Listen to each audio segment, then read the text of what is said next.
All right, greetings everyone. Hope all of you are having an absolutely fantastic day. I have had a pretty good day and it's about to get even better now that we're back into some Kingmaker. I forgot to adjust my camera a little bit. Before we got started, let's see who's already up in here. Quintag, what's good, dude? Ooh, you doing some draw steel prep? Awesome, awesome. What's up, Joshua? Is the documentary still good if you can't stand the Cowboys? What up, Elsie? What's up, Villa? Yeah, I mean, these games can be complicated, that's for sure. That's absolutely for sure. What's up, Dequaticus? Yeah, you missed the Stag Lord fight, man. That was last stream. Sierra, what's good? What's up, James? How's everybody doing? Hope all of you have had a great Monday. You got to be a wee bit productive, but at the same time, got to relax and do some cool things as well. What am I doing? That's my Discord. Don't need that right now. I need this chat. I need that chat. I need stream elements. Beautiful. And oops, I actually already opened up Kingmaker. So, as Diquanicus was so kind to point out, last stream we laid foot to behind in the Stag Lord fort, wiped that out completely, and now the fort belongs to us. And so I believe Act 1 is about to end shortly, but first we need to go in here, probably have some combos, and then also do the solo trip up to the Nymph, right? What up, CJ? What up, Rage? Yeah, you got jumped. What's up, Ivan? You maybe want to finish my playthrough. I'm in the House of the Edge of Time now. The House of the Edge of Time is no freaking joke. I'm letting y'all know right now, I'm not going to be figuring that out. I'm absolutely opening up a guide, and I'm using that guide to ensure I don't screw up my damn playthrough. Watch my grandmother's Steelers got clobbered. That's unfortunate. Sorry to hear it, man. Ooh, cutscene. Oh, Valerie. Valerie catches up with you near the trading post and touches you on the shoulder. Isaac, can I talk to you? Now that the Stag Lord is defeated, you rightfully own the stolen lands. Jamandi Aldori will endorse you and grant you the Baron's title. The girl looks at you with interest and a little apprehension. What will you do when you sit on the throne, Isaac? Please don't say you haven't thought about it. There's enough work to do in the stolen lands. Running off bandits, founding a state, protecting the common people. Valerie nods, pleased. To be honest, I didn't expect any other answer from you. You are a noble person, Isaac, and I'm glad I can serve the good of your state. Damn, I was hoping to see if there was anything I missed. I poisoned his liquor. Did you do that on your run? I also convinced his right-hand man to side with me, and I convinced the owlbear to side with me as well. And Svetlana's sister sided with me and brought along some bandits to help me clear out everyone. And when you deal with his father, there's a chest in the same jail cell with him. You got to remember to put one of those little druid herbs in the chest, and then it'll give you a few items. You're going to want to take blind fight before you get to the House of the Edge of Time, or that place is going to be extremely annoying. Good note, CJ. I'll keep that in mind. Boom, boom, boom, boom, boom, boom. All right, and you move forward. And Tristan is here. Beautiful. You ran away, but you're here. And nothing new to say, so okay. And if I press C, all right, he needs a rest for sure. Okay, no problem. Interesting that he didn't rest when I rested, but okay. Oh, you never saw the chest thing? Yeah, they mention it when you go to his father's house, that he uses herbs. He uses special magic on his chest, and they'll only reveal their items if you use a certain herb on them. Is the House of the Edge of Time the Cyclops fight? No, it's the last area of the entire game, Joshua. The Stag Lord's gone. We found his fortress and sent the villain to oblivion. Oleg looks at you with respect bordering on admiration. And good riddance. Maybe now we'll be able to actually live in the stolen lands rather than just surviving. Oleg sighs. Without a doubt, more people will flock here now. It will surely boost trade, but all the noise they'll bring with them, Well, that's none of your concern. I bet you can't wait to return to Restov and report your great victory. Restov awaits. I plan to set off right away. The fog seems to be thinning, but we should wait until it burns off completely. In the meantime, I'll gather some supplies for your journey to make sure you can enjoy your trip back to Restov. No need about him being a coward and dipping out. Well, actually, one person went back to the footage and saw that the Stag Lord shot him up twice. Nice to see I haven't lost my intuition for people. Not many would have managed to set out to the stolen lands and return with the Stag Lord's head, but I knew you could handle it. So he didn't just dip out like he was getting completely lit up. So this was a good note though, because it lets me know he can't go down at all. So I'm probably gonna have to take something to help give him a little bit of protection. I wish Claris could take something like mirror image to help him ward off some of those hits. But it is what it is. Congratulations are in order. Today, you'll receive the title of Baron before the High Society of Restov, and even Natala Sertova personally. God's bless her. Tomorrow, you'll be able to return to the stolen lands if you wish, but this time as a ruler. But matters of state can wait. For now, enjoy this feast in your honor. All the city leaders are here. It's a great opportunity to make some useful connections. Speaking of connections, let me introduce you to Kaessi Aldori. He's my adopted son and apprentice. He's a trustworthy man. I'd like to send him with you as an envoy. Kaessi, a young half-orc with impeccable poise, performs a textbook perfect bow. Do you already know about my encounter with Tartusio? Of course. Keston gave me a full report. You dealt with the scoundrel perfectly. It would be naive to think that none of your neighbors will try to stick their hands in your affairs. Especially that sly fox Iravetti. Jamandi, just what kind of game are you playing? I think I have the right to know. Yes, you certainly have that right. But tell me, how well do you know Brevoy's history or the current political atmosphere? What do I It need? won't be an easy explanation. What do I need to know about the history of Brevoy? What's now called Brevoy was originally two different countries, Rostland and Issia. 200 years ago, they were stuck in constant squabbles. Then, Coral the Conqueror showed up and united the two states into one. Such diplomatic tricks are easy to manage when you have dragons at your disposal. The so-called noble houses of Brevoy, mainly Sertova, Orlovsky, and Lebeda, once ruled over Issia. We, the Aldori, ruled Rostland. The royal house Rogarvia, founded by Coral the Conqueror, forced us into obedience.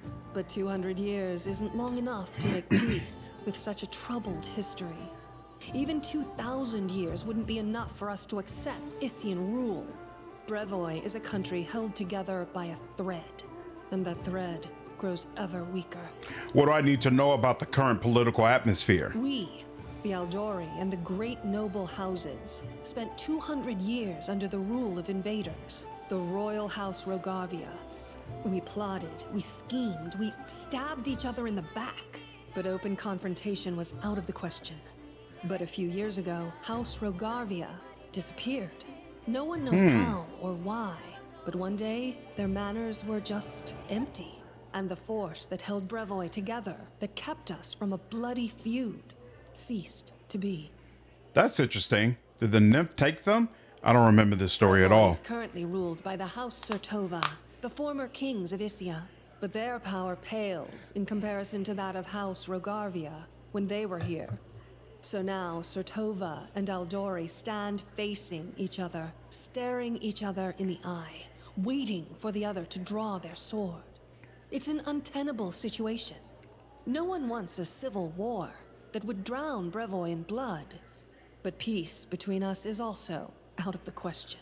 What role do I play in your games? Rostland wants to regain its independence, and we will regain it. The power the Issians hold over us is humiliating and costly. And the Sertovas won't give us our freedom without a fight. That is, unless there is some external power that can force everyone to sit down and talk. Do you see where this is going? Interesting. Oh, so it's just backstory. They don't expand on Corral and Rogarvia more? The stolen lands are disputed territory. Brevoy can't appropriate them without raising protests from each of the neighboring states. However, if some brave people were to found independent states on that land, it would be another matter entirely. My hope is that you and your future neighbors, Baron Hannes Drelev and Captain Maegor Varn, will become our allies. But even your neutrality would introduce a powerful counterbalance to the aggression of the noble houses. Maybe, with your help, the inevitable division of Brevoy can occur without too much pain. What's up, Jefficus? Yeah, I'm having a chill stream, man, and a good evening. I hope you are too. Don't the Sword Lords have any other foreign allies capable of playing this role? We hope to get some help from the Maivani Eldori, the descendants of the Sword Lords who have fled from Coral's rage to build a new nation in the south. But the Isians know this well, and are doing everything they can to deny us this help. I won't go into details, but if my intelligence is correct, if a civil war starts in Brevoy, Maivan will be too occupied with its own inner troubles to interfere. What part does Restov play in this game? Restov is a free city, proud of its independence from everyone, including the Aldori Sword Lords. But when it comes to Rostland's liberation, our goals align. This whole plan is our joint creation with Lord Mayor Yosef Selimius. If Natala is already here, why did she let you grant me the title? Actually, she could still intervene and disrupt the proceedings. But she's a Sertova. Their games are always complex and multi-layered. They're always looking for ways to turn defeat into victory. If she's decided to allow you to become a Baron, it means she already has some idea of how she can turn it to her benefit. Let's consider how she could do so. Maybe she understands that Rostland will inevitably separate and she doesn't want a war. In that case, new states in the Stolen Lands give the Isians a reason to sit down and talk without losing face. But that's an optimistic view, and truth be told, it doesn't quite match up with what we've come to expect from the Sertovas. What's up, BJ? You back to during this Kickstarter? That's awesome, man. I really enjoy this game, so happy you did that. I actually didn't know about this when it was in Kickstarter, so I never supported it. But you never finished it. Has the kingdom management system changed at all? It has changed since launch, but I'd probably say many people argue it's still not where they would want it to be. So if you're really asking, is it still cumbersome on some level? I believe so. Of course, I haven't played it since like a year after launch, so I don't know if there's been additional patches that might make it a little bit better. We'll see during the playthrough. The more likely scenario is that Natala wants to win you over to her side. If war breaks out and at least one of you stabs us in the back, Rostland will be surrounded by enemies. That might be enough to bring about our downfall. But you would fall first, and your newly formed states would be left in ruin. The Isians always like to have someone around to pull their chestnuts out of the fire for them. A piece of friendly advice? Don't do business with House Sertovas, no matter what promises they make you. Any deal with the noble houses is a deal with devils. What happens next? How should I know? We're in the middle of a big game. And today, you move from being merely a piece on the board to being one of the players. Everything about this conversation is really, really cool to me. So, one, I think Kingmaker, even though this is such a weird contrast, I think Act 1 of Kingmaker, I'm pretty sure I'm at the end of Act 1. Act 1 of Kingmaker does a terrible job of the way it lays out the challenges and conflicts you can deal with leading up to the Stag Lord. I think there's way too many fights that you're simply incapable of doing at early levels, to the point where there were multiple spaces I basically had to return back to right before I went to deal with the Stag Lord. But on the flip side, I think they do an amazing job of slowly feeding the lore to you in a way that's digestible, because everything that's going on, it's layered, it's political, there's a lot of names being thrown around, etc., etc., but they didn't dump it all on us right at the beginning of the game, which is issues that I feel like we saw in Pillars of Eternity 1 and Black Geyser, just to name a couple of CRPGs, right? Kingmaker doesn't fall into that trap, and I think it's really to its benefit. Also, this conversation really helps hammer home that, hey, you've moved to a different level now. Like I've ascended, and now I'm playing kind of a totally different game. They are establishing that even before we actually get into kingdom management. I think that's all super, super cool. I think this interaction works very well, and it feels like an appropriate reward for us finishing that encounter with the Stag Lord. Like everything we've done to settle this area, it feels like it's worth it. And okay, now I'm about to become the man. Really cool, really well done. Oh yeah, Kingmaker is definitely tough. What's up, Highlander? Things a fair point. It could definitely be very frustrating wandering into unwinnable areas. Exactly.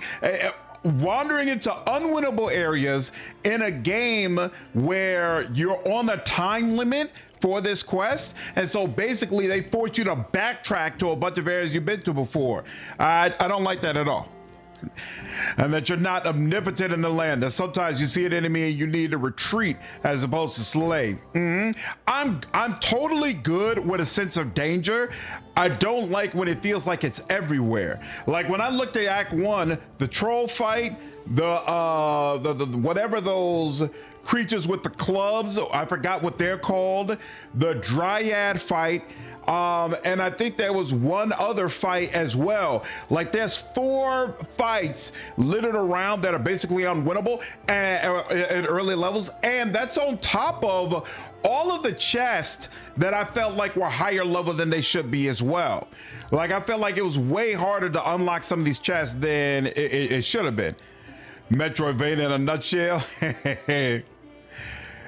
What's going on, John? This conversation is really good and such a great tone for the game, but it is also very one-sided from Jamani and not the complete truth. But that's part of the joy in it. You could tell, right? You could tell that she's just trying to feed you what she needs in order to get you on her side, which in and of itself makes it come off like you're a person of importance, right? She's not telling you what to do. She's trying to, in a subtle manner, cloud your judgment and bring you over to her side, which right off the bat makes it seem like we're more on even footing now than we were at the beginning of the game when she gave us the mission to settle the stolen lands. Very, very cool. Bogarts, yeah, that's what I was looking for. Thank you. What's up, Jovi? What's up, Nick? Water elemental, there we go. Yeah, the water elemental is another one. It's fine, so long as the game tells you an idea of where to go. Like, yeah, it's basically seems to be a situation where they want you to stick with the main quest, which is weird when you provide me with an area that large. You set it up where the player really wants to just stick with the main quest, but at the same time, everything in the game is compelling me to search around and explore and see what's out there. So, yeah. What's up, Wood? Alcott are notorious for their insane difficulty spikes, is true. And then there's the Siege of Dresden. I did the Siege of Dresden once on core, never again. Never again will I do that sequence on core. Not happening. Not happening at all. What's up, CLC? Thank you for the explanation. I hope you have a better understanding of what's at stake. Thank you. I'm going to speak with the guest. Enjoy your evening. When you're ready for the official part, come to me. Doo-doo-doo. Ha. I like my snakes standing at the door the entire time, like he's my silent guardian. That's actually kind of cool. All right, Lander.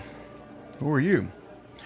A handsome, well-dressed young man of about 17 years old looks at you with a polite smile. So, you're the famous slayer of the Stag Lord's gang, soon to be a baron? Pleased to make your acquaintance. My name is Lander. Just Lander, no last name, no title? Well, let's just say I'm here incognito. Under my circumstances, it's wise to keep one's lineage to oneself. Truth be told, that's precisely what I wanted to speak with you about. You see, I'm an heir to one of Brevoy's noble houses. I won't say which, but believe me, a newly appointed baron with no connections would do well to have a friend like me. I travel the country in secret without servants so I can see it for myself, not from a carriage window, but face to face with the people. My family would never approve, of course, but then I never asked. I need to know Brevoy if I'm going to rule a part of it someday. I know Jamandi wants to impose her stepson on you as an emissary of Brevoy. Refuse.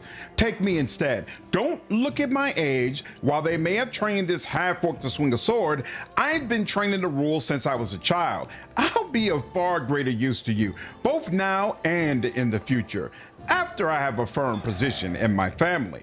Are you from Restovic nobility? Oh no, I'm not from here. I'm just visiting, you could say. I wanted to see for myself the heroes who managed to conquer the frontier lands, and the Lord Mayor was kind enough to invite me to this wonderful party. Please tell me again, what are you doing here? I travel the country. Yeah, okay. And tell me, I'll consider your proposal. Yes, do so, and carefully. Their wine is all right, nice and strong, but the appetizers? Pff, barely a mouthful. These people are not just celebrating. It seems your new feat has given them some hope. I will guide us. Yes, guest and haram. At feast in times of pestilence, a ludicrous attempt to seek into reverie, to digress from contemplating one's own insignificance. Oh man, he's hilarious. Jamandi tells you not to trust the Sortova, and yet they give you a really valuable emissary. One of the very few consulars in the game. Yeah, he's one of 3 emissaries you can pick. So Ivan, do you feel like the Sortova option is the best one? Yeah, I picked that up, CJ, but I would have to leave the Sword Lord option. I don't know yet. We'll see. Because if I remember correctly, the Sword Lord option is in the same position that Ragongar goes into, right? So I feel like I picked him, but I never actually used him. So it was never clear to me if maybe I would have been better off picking somebody else. We'll see. This man's gorgeous clothes hide rippling muscles beneath them. He looks past your ear, obviously bored. Baron Hannes Drelev, he says offhandedly, emphasizing the word Baron. And you must be the Stag Lord Butcher.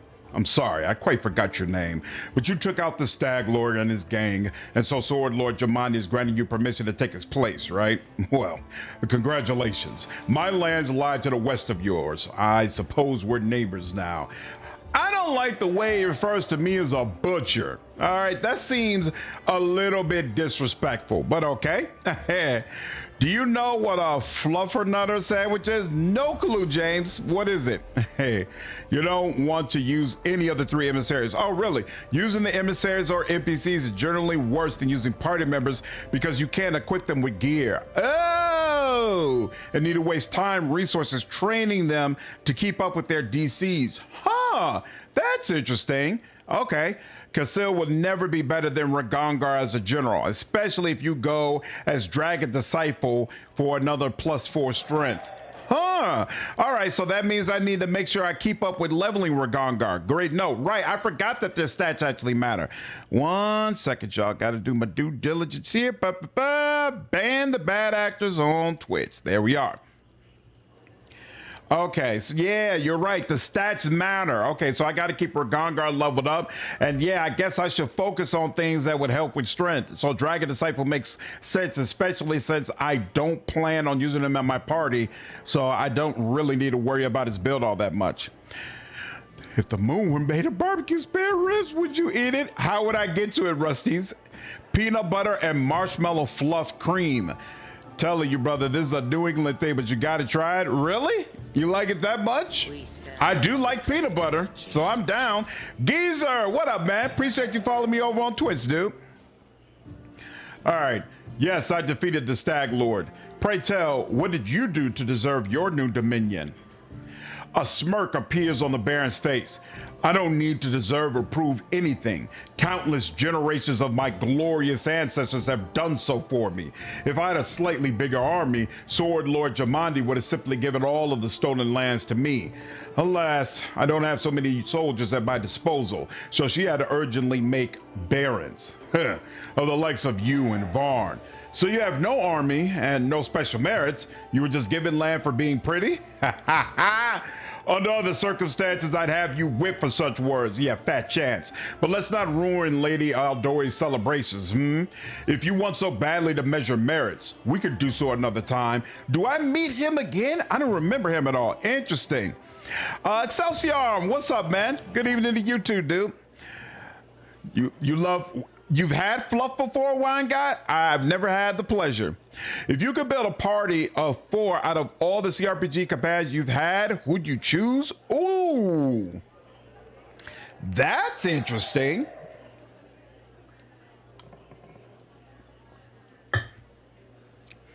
That's actually very, very interesting. It would be 4. Sela would definitely serve as my tank. All the CRPGs. Sela would serve as my tank. Bastila Shan would serve as my cleric.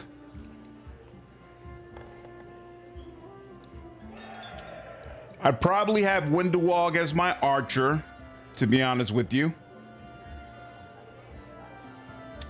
And then who's missing from that? Oh, I need somebody who's casting magic spells, right? Who's my Oh, haha. You know, this probably isn't like my ultimate squad, but it's a squad that comes off the top of my head. I'd have Edward in my spell casting slot. Casting spells at everyone. Likewise, a Sartova console would never be better than Tristan because you can level him up. Gotcha. If Chandra's not picked at this party, the only available consoles will be Tristan, who can leave you, and Sana, the evil cultist. Oh, so it can be useful to have Chandra just so you can switch things up if you want to. That's a good question, CJ. I was thinking of all the above, but yeah, I'm curious if the Quanticus nails it down, because if you say specifically for romance, that list is probably different. Persona 3 is one of the best final bosses you've seen in a while. Nice. Also, you finished the game? So I discussed the Tristan Costa thing. I played through the game, Nick, so I understand what happens with Tristan. And I do plan to spare him, so he will be a permanent part of the party. What's up, David? How are you, dude? He used to pick his waifu. It's the only choice. Oh, Eder. Holy crap. Frant, that's a great call out. Eder or Sela? Eder or Sela? Yo, if it's a CRPG, it should be 6 people instead of 4, Dequanicus.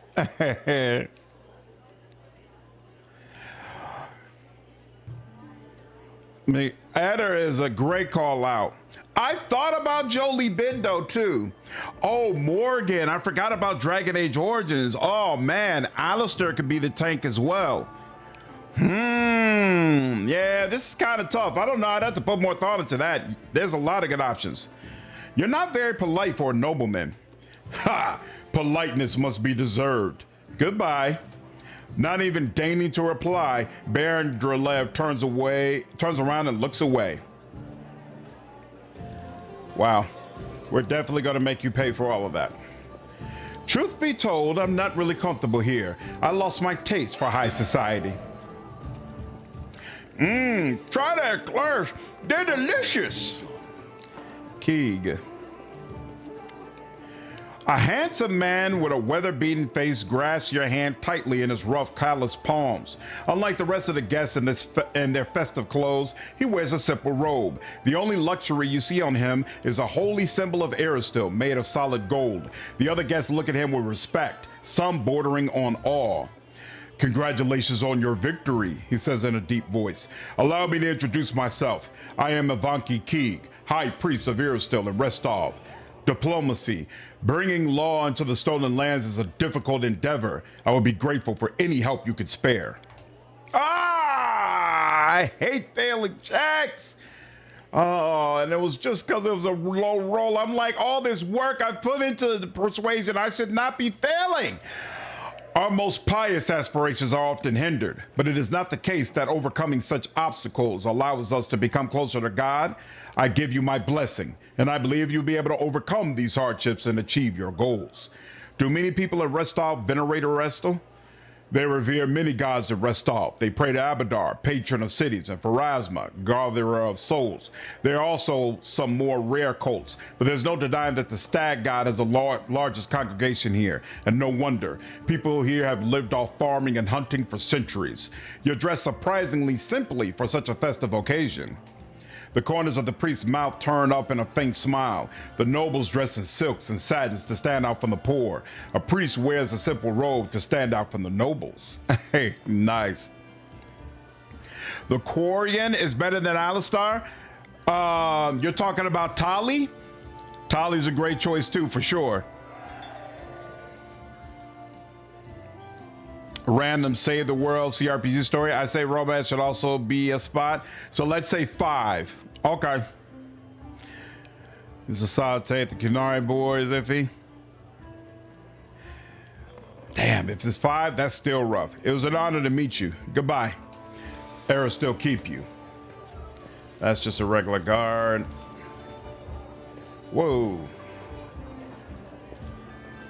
I wasn't trying to kick things off. Oh, she's just walking over to me. Okay, cool. Oh, that's right. She's got a quest, right? To help her or something? Will you drink with me? Of course. To my success. Oh, yes. There's no wine in the world that tastes as rich as victory. But still, there's nothing wrong in cheering your successes with wine. But jokes aside, I came to apologize. I know the words I said in our conversation with Lady Aldery might have offended you, but this was not my intention. The lessons life has dealt me were not easy. I've learned to be wary of new acquaintances, which is why I've refused to join your party. I hope you will forgive me for this weakness and for my harsh words. And I hope you will hear me out, for I have something to tell you. Apology accepted. What did you want to tell me? As it happens, I came across some very valuable information. What brave conqueror of these wild lands wouldn't be intrigued by news of an ancient shrine, possibly full of great treasures? A place such as this was discovered by my old friends from Kadira, and it just so happens to be located in lands that today become rightfully yours. My friends lack the courage to enter the shrine and seek the treasure, but what will stop us? We who know the taste of battle and have been singed by the same fire. Kaessi stops, looking at you expectantly. What could be better than a treasure hunt? I'm ready. I'm sure you'd like to finally gain your official title and celebrate your victory. And I don't like noisy parties and ceremonies. Find me when you return to your dominion. I'll rent a house in your capital. We can discuss the details of our expedition there. You know, Dequanicus, you're making me feel like this might be an interesting video. I feel like maybe I should make like an ultimate CRPG companion video. And then I've never thought about ranking all of the companions across the CRPGs I've played. That could be an interesting video as well. Enter tank, Karlog, off tank, Cassia support. I wasn't even thinking about Rogue Trader. Oh, if I got an ultimate party, Argenta's gotta be in it. She's gotta be there. Jubilos, the support, all DPS. Damn. Okay, yeah, I'm gonna have. This is a video I'm definitely gonna have to look at after I finish a couple of other ones I'm working on. Then I catch your prior starting streams. What class are you playing here? I am playing as a master summoner, so I have the Call of the Wild mod installed, which adds a bunch of new classes into the game, and it also fixes a lot of the bugs from the base game classes. That video's going to be like 3 hours long. Yeah, you might be right. Also make a CRPG romance tier list. You got to do it for the homies. I can absolutely do that. I can absolutely do that. No problem. Kaiser, what companions have you disliked?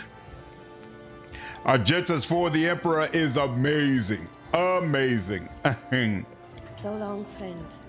I'll call you so today because soon enough, all you'll be hearing is, Your Grace, Your Grace, Your Grace. Saluting you with the cup, the tiefling girl steps back and disappears in the shadows between the columns. Beautiful. All right. That's awesome, Jovi. How was your first day on the job? Without a doubt. Is there anything back behind here? Doesn't look like it, so let's go over here. Gas, guard. Anything back there? No. Doesn't seem like it. Did we get the people in the middle here? Yeah, we spoke to Marin on them, so it's you all that we need to deal with now. Ah, yes, I see good old Restov hasn't changed a bit. Even the smell in the streets is the same.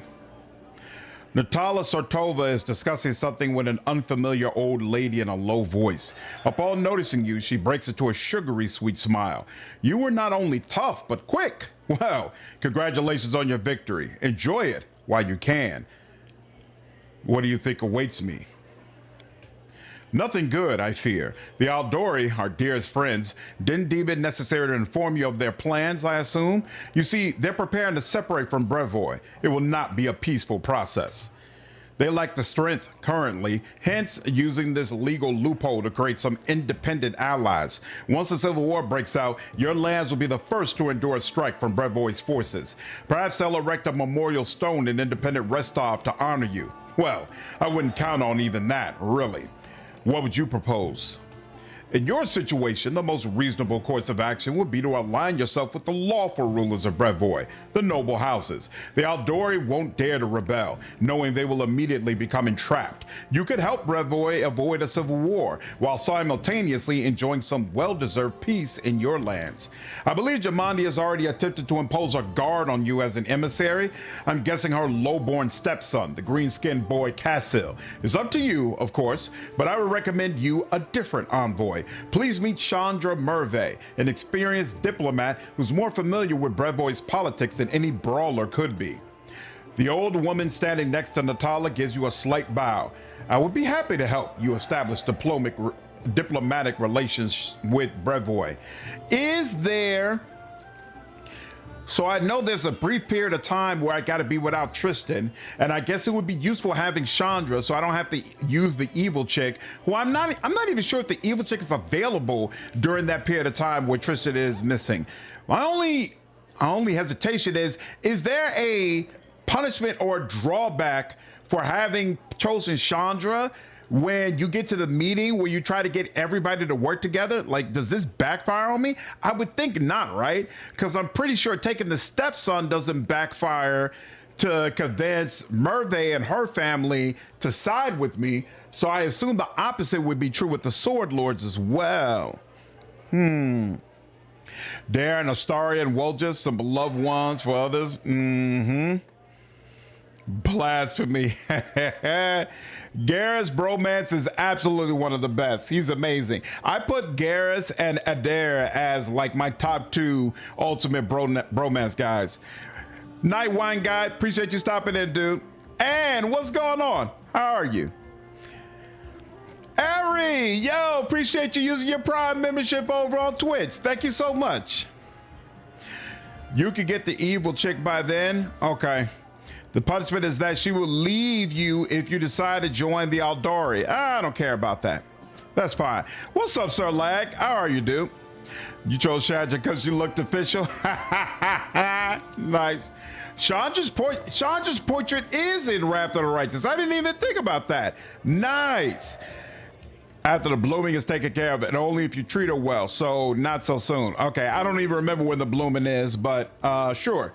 All right, I'll consider your proposal. Think on it. Do not make any hasty decisions. Yeah, I'll probably go ahead and just pick her up then. Why not? I don't care about her leaving.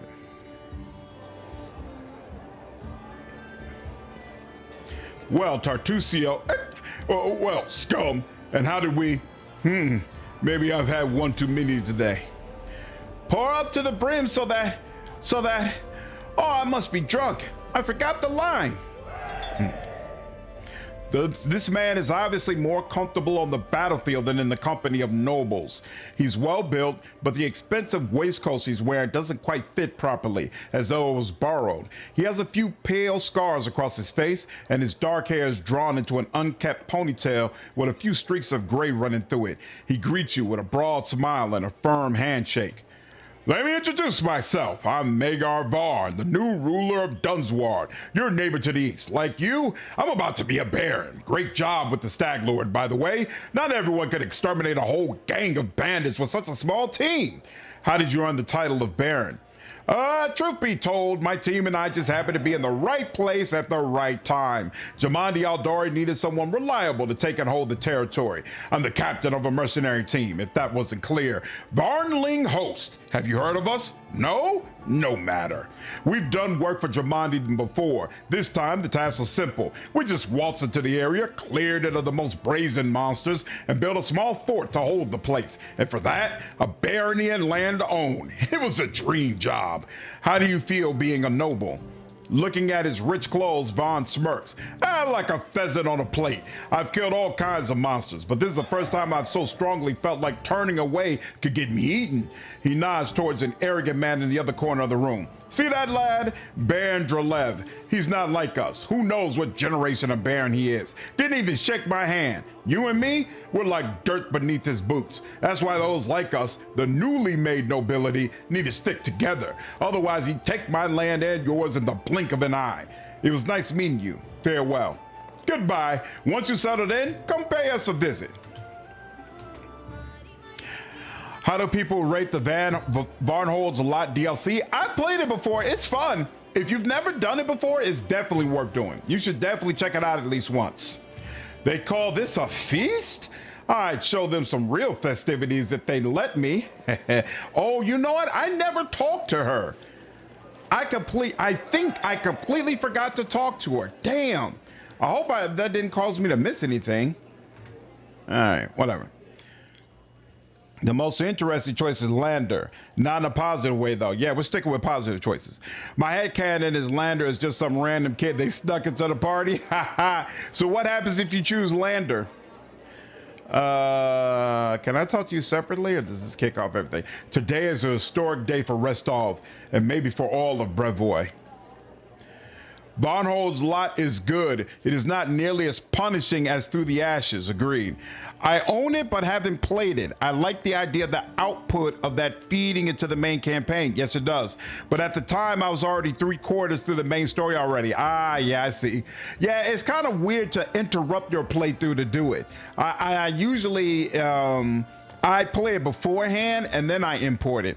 Played it last year, was surprisingly good. Mega's romance is decent. It has a lot of combat though, so it could be a slog. Yeah, there's a ton of combat. I don't remember romance being in it. Nice, that's cool. Lander sabotages you and tries to take over your kingdom. On behalf of who, CJ? An older man with full sideburns looks at you with interest through a golden eyeglass. Well, now, if it isn't the hero of the festivities, the protege of our dear Jamandi, you pulled this off all quite cleverly. I confess, I wasn't convinced your enterprise would succeed. I even bet a bottle of my best Pitaxian wine against you, but I'm happy to admit I was wrong. The Aldari have always been adept at finding new talent. I don't believe we've been introduced. So it would seem, I am Yosef Salemius, Lord Mayor of Restov. I rule this town and the adjacent lands. As your northern neighbor, I hope we can look forward to a long and fruitful friendship. So you rule Restov? And what about the Aldori? Brevoy's politics seem complex and incomprehensible to many. Here in this part of Rosslyn, the spirit of northern freedom still lives. We are loyal to the throne, of course. May the gods prolong the life of His Highness. But here, far from the dominions of the great houses, we have have our own way of life. It is especially important now after the certain events that I probably don't need to name. The Aldori Sword Lords used to rule Rostland. They're still the largest landowners and main military force in the region, but it's not for nothing that Restov is called a free city. We're proud to choose the Lord Mayor from among the citizens, considering not by their lineage, but by their own merits. Nice. On behalf of himself? He tries to sabotage me and take over my kingdom on behalf of himself? That's so gangster. That's wild and gangster. Nice. Peak chaotic neutral? That is crazy. Wow. What kind of events were you talking about?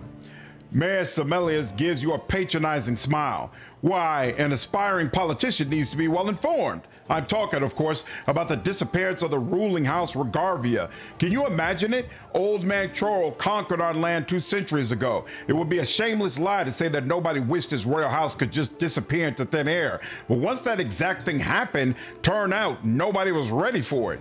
Poof! All over the country, every member of the royal house disappeared without a trace. Nobody knows what happened. It is a mystery, but a mystery pregnant with opportunity for everyone. How are things in Restov? I don't want to boast, but things have been going well in recent years. Trade prospers, the population grows, and the citizens are happy. Although recently, especially after the disappearance of House Regarvia, more and more troublemakers have been appearing, and people are talking about the most shocking things. But those sorts of rumors aren't worthy of your attention. It was nice meeting you. Goodbye. Please, wait a moment. Your young barony will need resources to establish itself. And from what I've been told, you're somewhat in need of financial assistance. I could organize and supply everything you need for the construction and spread out the cost on extremely favorable terms. I could immediately procure, let's say, 500 cartloads of building supplies. I'm sure that would give you a good start. In exchange, I would ask a small favor. Until you repay the debt in full, you simply assume the obligation of contracting building services through Restov's Builders Guild. Do we have a deal? Absolutely not. Thank you for the offer, but I can't accept it. I don't even know what the negative implications are of that, but I'm just going to assume it's garbage. Yeah, Ancient, I figured it was a trap. I figured it. I don't consider Act 1 of this game boring, Conrad, but then maybe when I play through Act 2, I'll consider it a significant step up. We'll see. It's your choice, of course. I just figured I'd mention it. It was nice meeting you. Goodbye. The feeling is mutual, I assure you. I look forward to hearing more of your dazzling successes soon.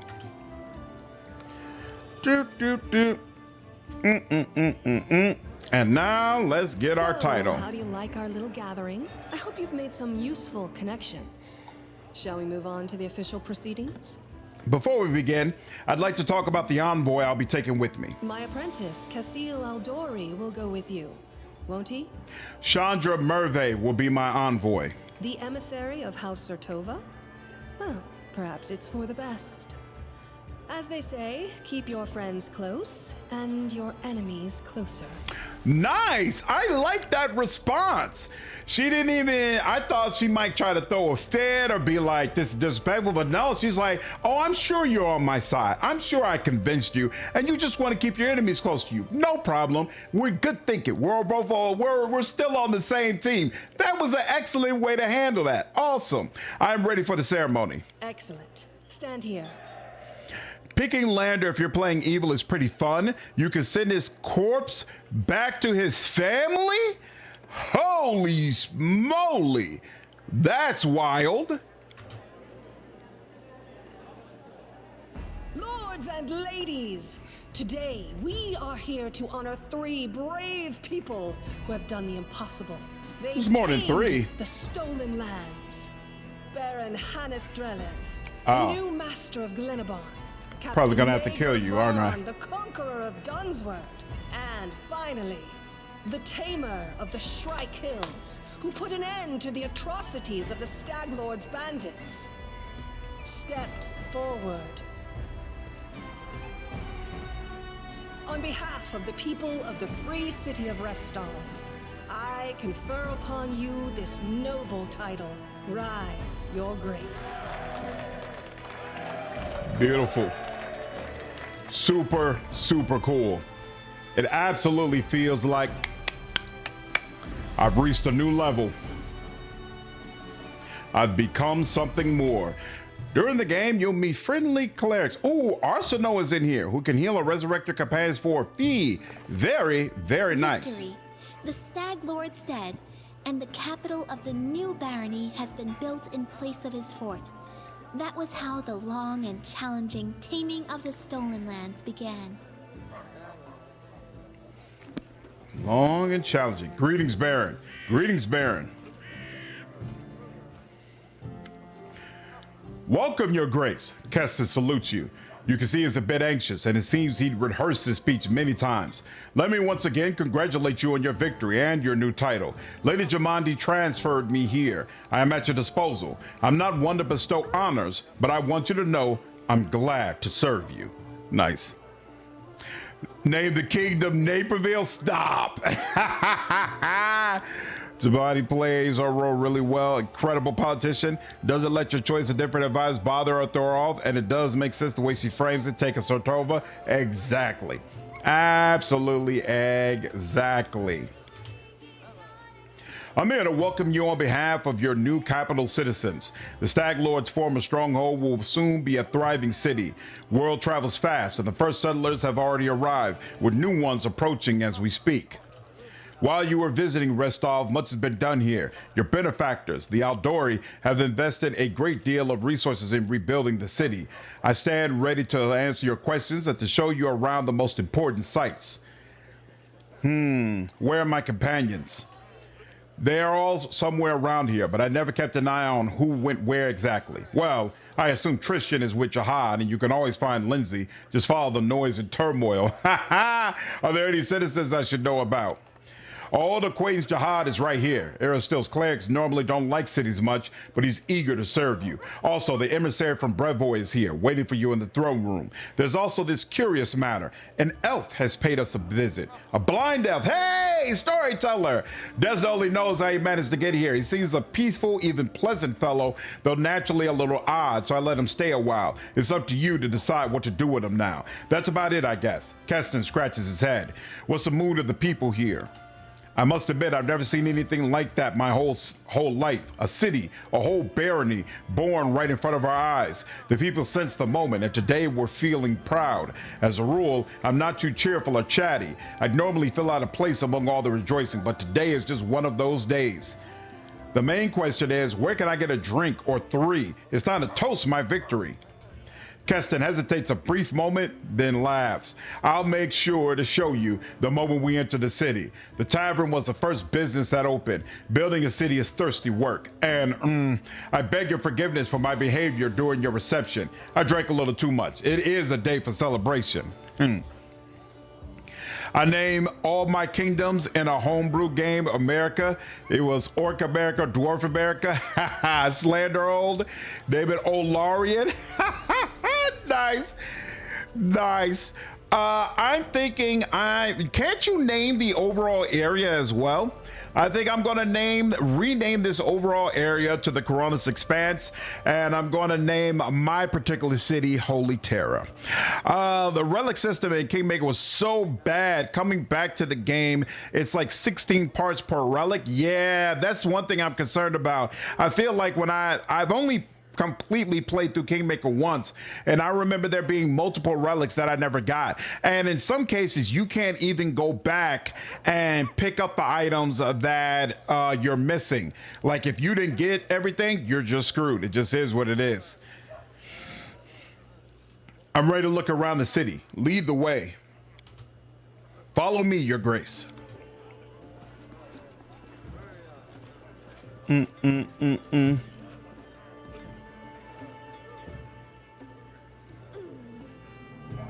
Greetings, Your Grace. We are, well, your new subjects. We're selecting a site to build our house. It's wet near the lake and windy up here on the hill. A fine place to throw garbage at your neighbors' heads, though. Ouch! FYI, they're not letting me spacebar through these. It's a good thing you got rid of those monsters and bandits, Your Grace. There's only a few relics that are worth having outside of completionist lore. Got you. Do you recognize this place, Your Grace? This is where the Stag Lord's fortress wall used to be. Not that it saved him in the end, huh?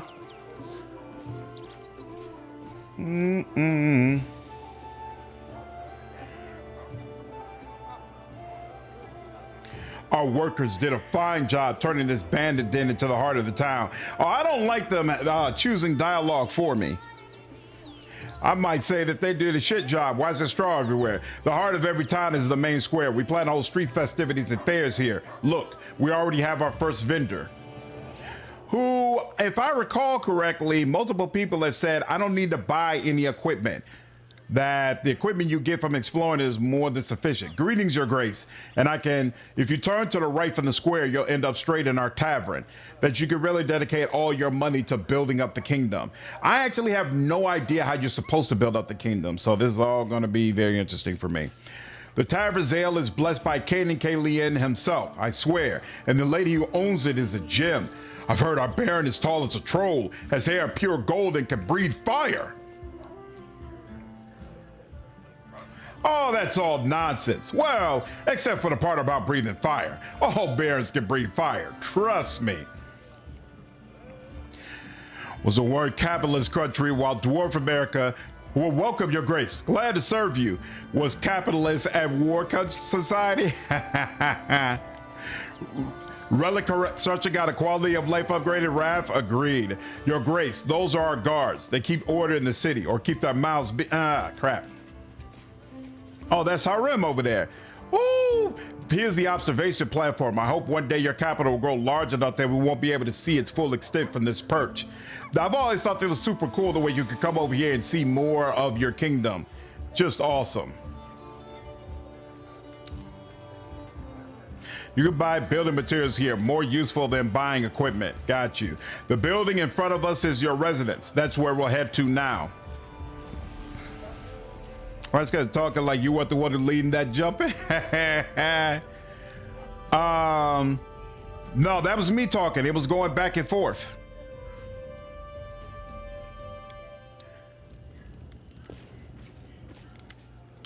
Oh, welcome to your barony. You are about to make the unyielding stolen lands a prosperous kingdom. There's a long and arduous road ahead of you. You and your advisors are going to deal with matters of national importance, found and build up settlements, seize and develop new regions, solve pressing problems, and take advantage of good opportunities. A prosperous governor will be handsomely rewarded with support and donations from their subjects, promising alliances with other states, wealth for their treasury, and many other things. Good luck in your ruling, Baron. Okay. Some equipment is worth buying depending on your class build, but there isn't as much equipment you want to buy as there is in Wrath of Righteous. Okay, so I'll still look through the stores at least. Building mats are expensive at the beginning, but easy to buy later. Okay. So now we've reached the main chambers. This is the throne room where you hold court and receive visitors. Let me draw your attention to this large map depicting your barony and its surroundings.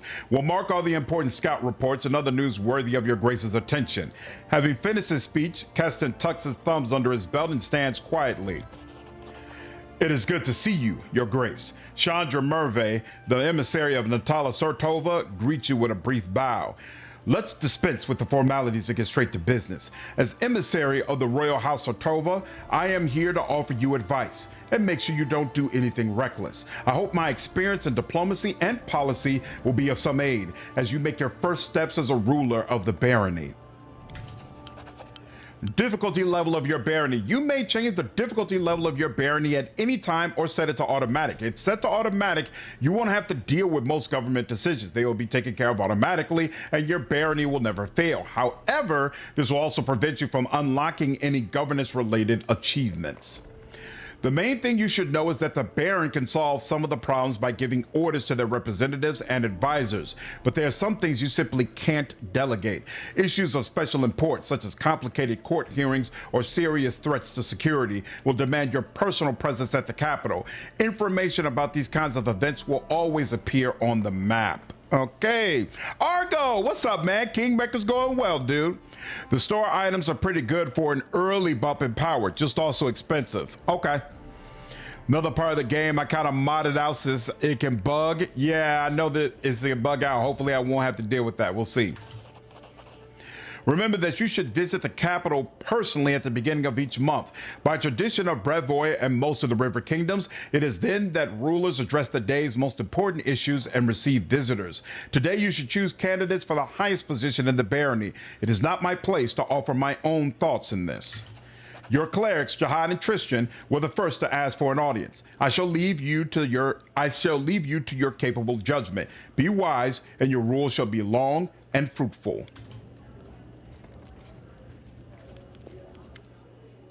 Your Grace, allow me to congratulate you on receiving the title of Baron. I am confident that you will be able to bring order to these troubled lands. Jihad stumbled slightly, though to be honest, this isn't exactly what we wanted to speak to you about. Tristan and I have been talking a great deal about what happened at the Temple of the Elk. It doesn't all make sense to us yet, but one thing is clear. There's a powerful curse at work. It corrupted the very essence of that sacred place, steeping it with putrescence. Ugh, I am disgusted with whoever could do this. Jihad exhales loudly, catching his breath. And now there's a new woe. Tristan and I believe the curse did not simply disperse of its own accord. There's a place near the capital, rumored by the locals to be cursed. Tristan and I visited this dreadful place, and we felt the same putrescence at the Temple of the Elk. What is this place? Where is it? There's a bald hilltop not far from here, to the north of the capital. Its crown is entirely barren of life. The locals believe that rituals glorifying the dark gods were held there back in ancient times. There's no longer any trace of such rituals, but the air around the hilltop is heavy to the point of stifling. This place is like a rotting wound, closed but not healed. And this wound will undoubtedly open again. Tristan and I felt something approaching, something ominous. The curse will soon return to plague us once more. I swear by Aristo. I will go there as soon as I am able. I would be happy to accompany you, but I would not expect to see anything new there at present. I agree with Tristan. We have been to this hilltop. It's barren, but filled with a dense atmosphere of unease. Well, what do you suggest? The curse will grow in strength, and we predict it will reach the peak of its strength in about 1 month. That's when we should visit the bald hilltop and resolve this issue. For now, we can only wait and prepare. We beg your pardon, Your Grace, for intervening with you getting the grasp of your barony. I'm sure you have even more pressing matters at hand right now. Why am I being moved? Oh. Be welcome. All right. Interesting. My rule was short and fruitless.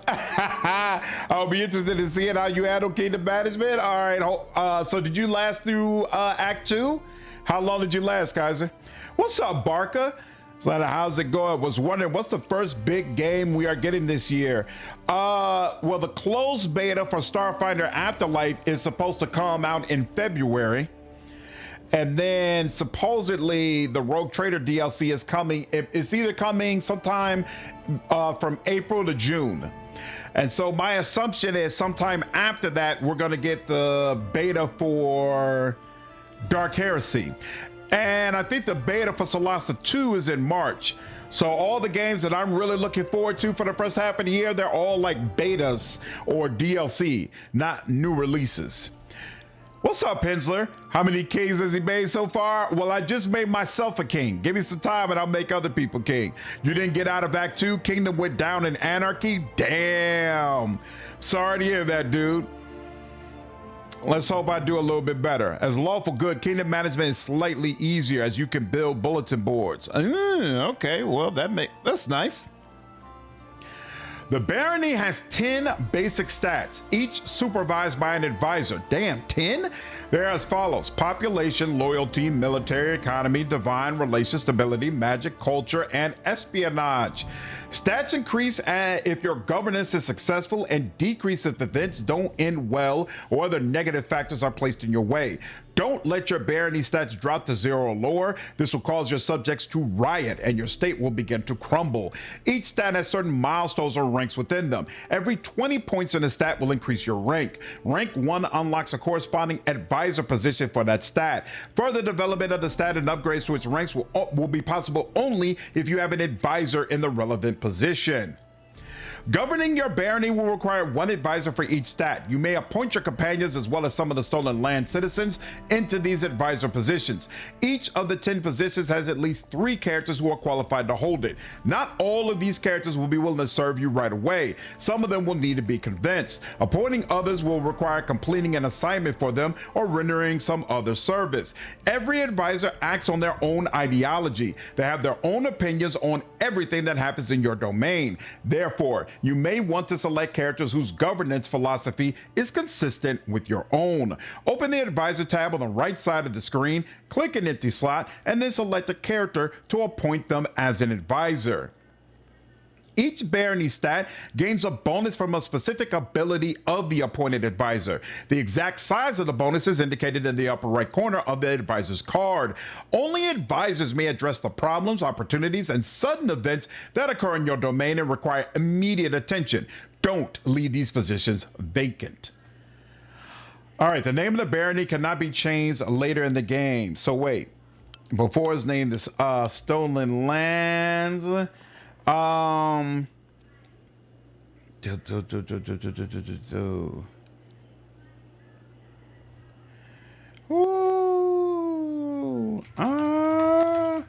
I think wait, is this the name of my capital or the whole area overall? This is the name of the whole area overall, right? Do I get to name my city? Total War Kingmaker. You want Magister, right? ASAP from Divine 3. Put them harm into curses immediately is also kind of a trap. Yeah, I know curses take forever, so I can't just work on them immediately. The region. Yes, you can. This is the country or region. Okay, cool. So yeah, the Coronus Expanse. Coronus Expanse. Beautiful. Click on your capital icon. Where do I go? Here we go.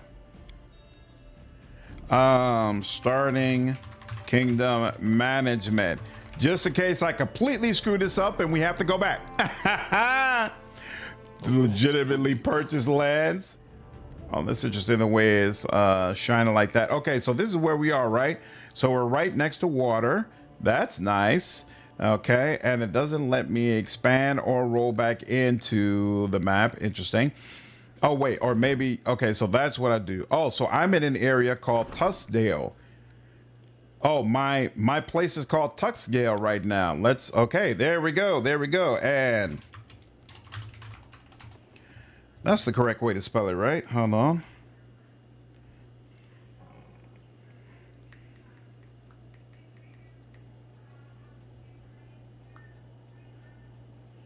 There we go. Beautiful. Okay. Nothing is built yet there. I'll do that in a little bit. So, wait, what? Holy Terror. Okay, cool. It just isn't showing that yet. No problem. In fact, here, what if I... And then go back to... There we go. Now Holy Terror. Okay. So, we spent all of our time, I think, we were here, and then we got to the outskirts as well, right? So it looks like we got all these other areas to go through. Damn, this is a big old game. All right, fine. Let's start with advisors. What do we have? Ooh, I like this. Oh, so storyteller's here. That's interesting. You could use storyteller in one of these slots. Cool. What is this? Regent. The regent ensures subjects' complaints and concerns are heard by their ruler and serve as a link between the baron and the people. Choose an advisor to fill this position. Advisors will act according to their position in government, their beliefs, and their alignment. I got two options. The regent can either be Octavia or Valerie. Octavia always strives to solve problems peacefully. Valerie strives to follow the letter of the law.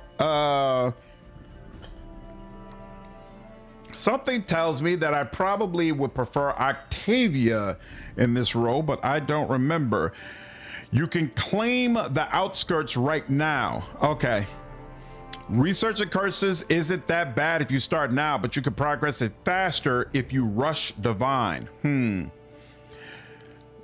You want from divine 3? I don't know what that means. Pathfinder, the 4X game? What's up, Duito? How are you, dude? Name my character Sauron. His governing style is pretty clear. Hey, Hensler, they had to move the capital. It is what it is. Valerie is better as regent because you want Octavia to be your magister. Oh, she could also serve as magister? Well, that makes sense. Okay. Why do you've got a +3? Oh, you got a headband that gives you a +1, right? Whereas, oh, you all both need charisma. You almost certainly have more charisma than Valerie. Okay, well, that's good to keep in mind. If I get more charisma equipment, I need to put it on Valerie. Interesting. Over bowl cut. All right, you're good. Sir, as to follow the letter of the law, we'll deal with it. So wait, is Magister available now though? Well, here, we'll find out in a bit. Counselor. The counselor deals with the troubles of the common folk and helps settle land disputes and agricultural matters. This advisor ensures citizens remain loyal to the throne. And yep, and you got a monster +6. I like that. The general is the highest ranking officer in the army of the barony, is responsible for watching the borders and protecting the realm. Oh, Amiri can do it. Amiri favors the direct approach. Ragongar is hot-headed and direct. Even though Amiri has a larger bonus, I seem to recall that Ragongar was the better choice, but I don't know why. No, it needs to be unlocked. Okay. You get Magister once you progress Divine enough. Divine Magister are the positions that research curses, which is what you need for the secret ending. Yep, I'm definitely going to be focusing on that. I am going for the secret ending, CJ. That haircut is horrible, Moonlight. Okay, so yeah, Ragongar. I think the last guy who moved the capital of the Empire goes Vandary. I'm sure it will end much better this time around. Absolutely, this time is going to end well. Ragongar is hot-headed and direct. Okay. Oh, right. If I had got the stepson, he would have been a more good aligned option for the general. All right, no problem. Oh, I need my alchemist. I already know he's the one who's supposed to fill this role. Kind of wild they only give you one. The treasurer's duty is to keep the coffers of the barony full and ensure any gold spent is spent wisely. Okay. High priest. No matter what deity he serves, the high priest strives to satisfy the spiritual needs of all citizens in the barony. I don't like Harum in this role. I mean, I just feel like he's going to spread despair throughout my capital, right? It almost feels like I should probably have Jihad in this role instead. Am I wrong about that? Jubilos is the best treasurer. Boo, taxes. The choice of your advisor matters in the sense that you want the good stats to pass the checks. Plus the choices you can make piss off your advisors. So sometimes a good choice can make them mad and have them leave the position. Ragongar's choices usually are good for the overall kingdom management. Oh, okay, cool. Seems to me that the game makes such a big deal over Val's beauty, but her hair looks like it is totally contrary. totally contrary. Harum is very open worship focused. Oh, nah, Harum is actually good at this. He's not preachy. He wants everyone to be free to worship what they want. He doesn't force his faith upon anyone. Oh, whereas Jihad, I'm sure he's preachy. Favors unusual but effective solutions. Beautiful. Okay. Close that and nothing else we can do with you. All right, regions. Claim the outskirts. Declare the outskirts a part of your kingdom. How long does that take? This takes 14 days to resolve. Interesting. Then there's also the economy. No candidates over for this position. and it costs 1,500 build points. Our merchants will receive the right to establish a sizable trading post in the heart of New Stetven. Each city in the barony gains an extra +5 BP per week, +2 BP for each town, and +1 BP for each village. It requires 60 days to resolve? Well, good lord. All right. High Priest of Aristotle from Restov has a strong interest in spreading the Stag God's faith across the region. He's eager to build a shrine dedicated to Aristotle on your lands, but at his own expense. Accept his offer if you wish to gain a useful ally and a place of worship. Okay, sure. Plunder the Temple of the Elk and rob it of all remaining treasure. 150 BP prevents future restoration to the temple. I assume I probably want to rebuild it. Restore the Temple of the Elk to its former glory. Make it at the center of Aristotle's worship in all the surrounding areas. Unlocks a special region upgrade. Ooh, region upgrade. Okay. Prevents pillaging the temple. Okay. But it takes 60 days to do this. Oh, but this is a +2 on divine. Okay, so wait, you got to watch for that. So nothing else increases divine that I have, though. Okay, interesting, interesting. This role is where you need Asmodeon. I don't know who Asmodeon is. Sometimes these agreements are not worth it. The one with Sartova is a trap. It will never pay itself off. Oh, that it costs 1,500 BP. I got you. Interesting. Harm is an extremely interesting character. Where's a god of misfortune and only accept this mission because everyone's going to suffer? Exactly. And no one can rank up stats. So 1-1. Divine has to be up to 3, I think you all said before. Magister will be available for it, and we're not even. Why is Magister wait? The arcane stat represents the barony. In small baronies, the high priest covers matters of the arcane and will ask to assign a Magister when divine rank reaches 4. All right. Asmodeus is one of the real big evil gods of Pathfinder universe. You rank up every 20 points. We need to get you play some tabletop RPG. I played Vampire the Masquerade last year. Okay. Well, they need to be doing something. You only take 7 days. So seems like this will work. Sure. Now we want to rebuild the temple, but that takes 60 days. It'd be you anyway. So yeah, we're going to hold off on that. Nothing else the rest of you could do. Okay. Well, seems like that's as good as it's gonna get, and we'll close. What are you supposed to be able to do? Interesting. So yeah, with that, I guess I'll close this out. Hoping to have Skull and Shackles decks buzz at our house though. Have play as a GM. Just hoping everybody commit. Nice.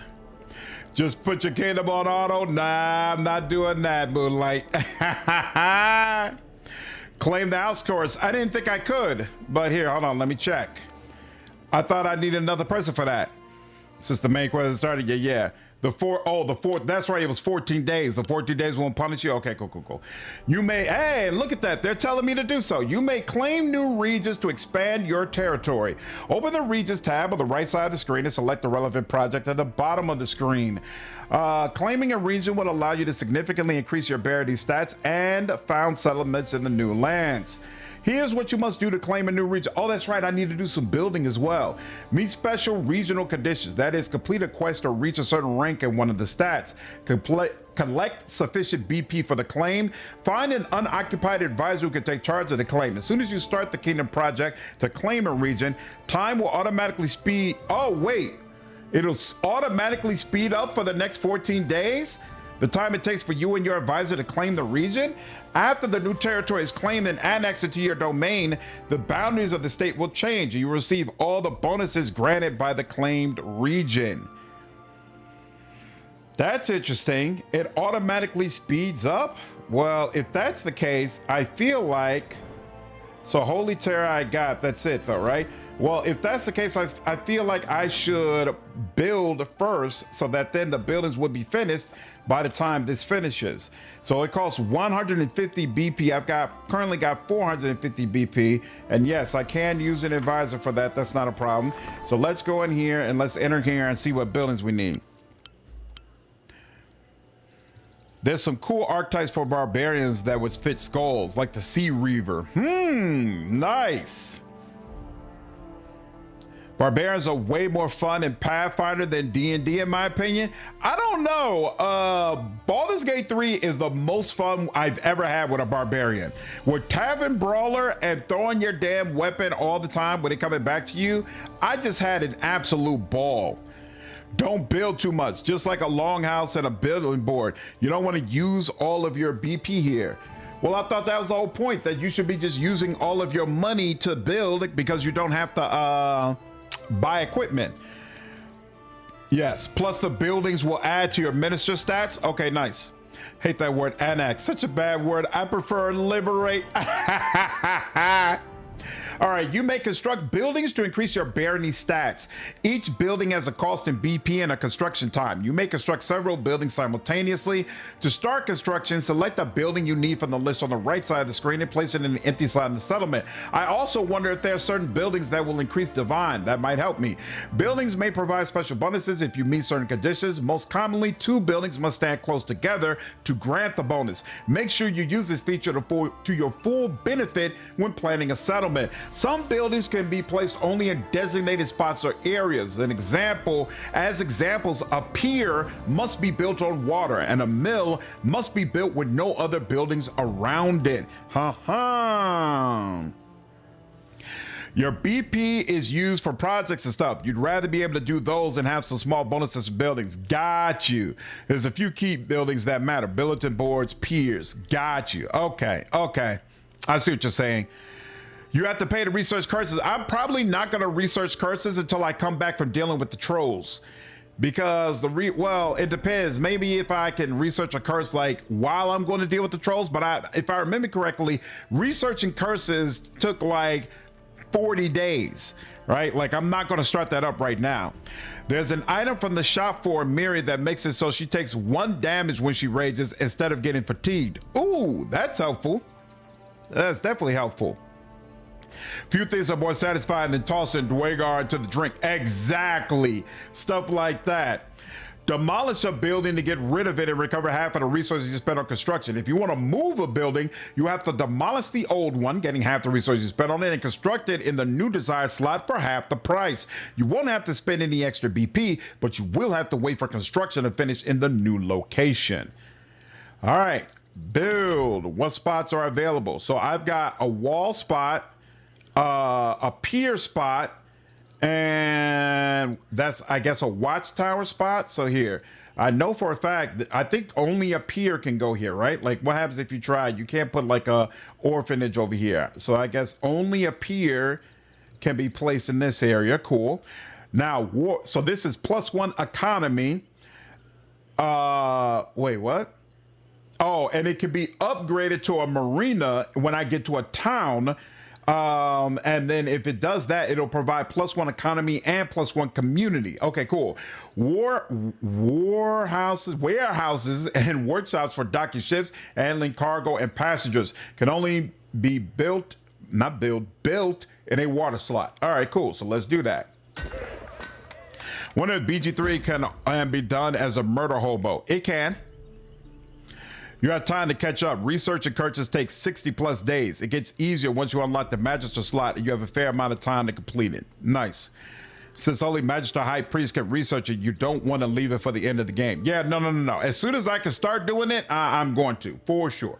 Okay, now since I'm lawful good, I have, or maybe it's only because I'm lawful. Since I am lawful, I can get a bulletin board. A board where orders, edicts, petitions, announcements, and sarcastic pamphlets are posted.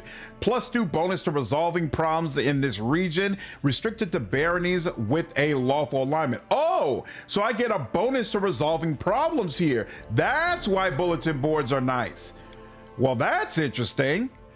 I'll take that, but here's my question. Can you have, so you could build multiple bulletin boards if you wanted to.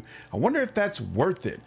All right, and then there's this solitary place, right? So what this affects, these are the places when adjacent to a longhouse, brewery, this, when located in settlement, So it gets more when located in certain settlements, but it doesn't need to be by itself.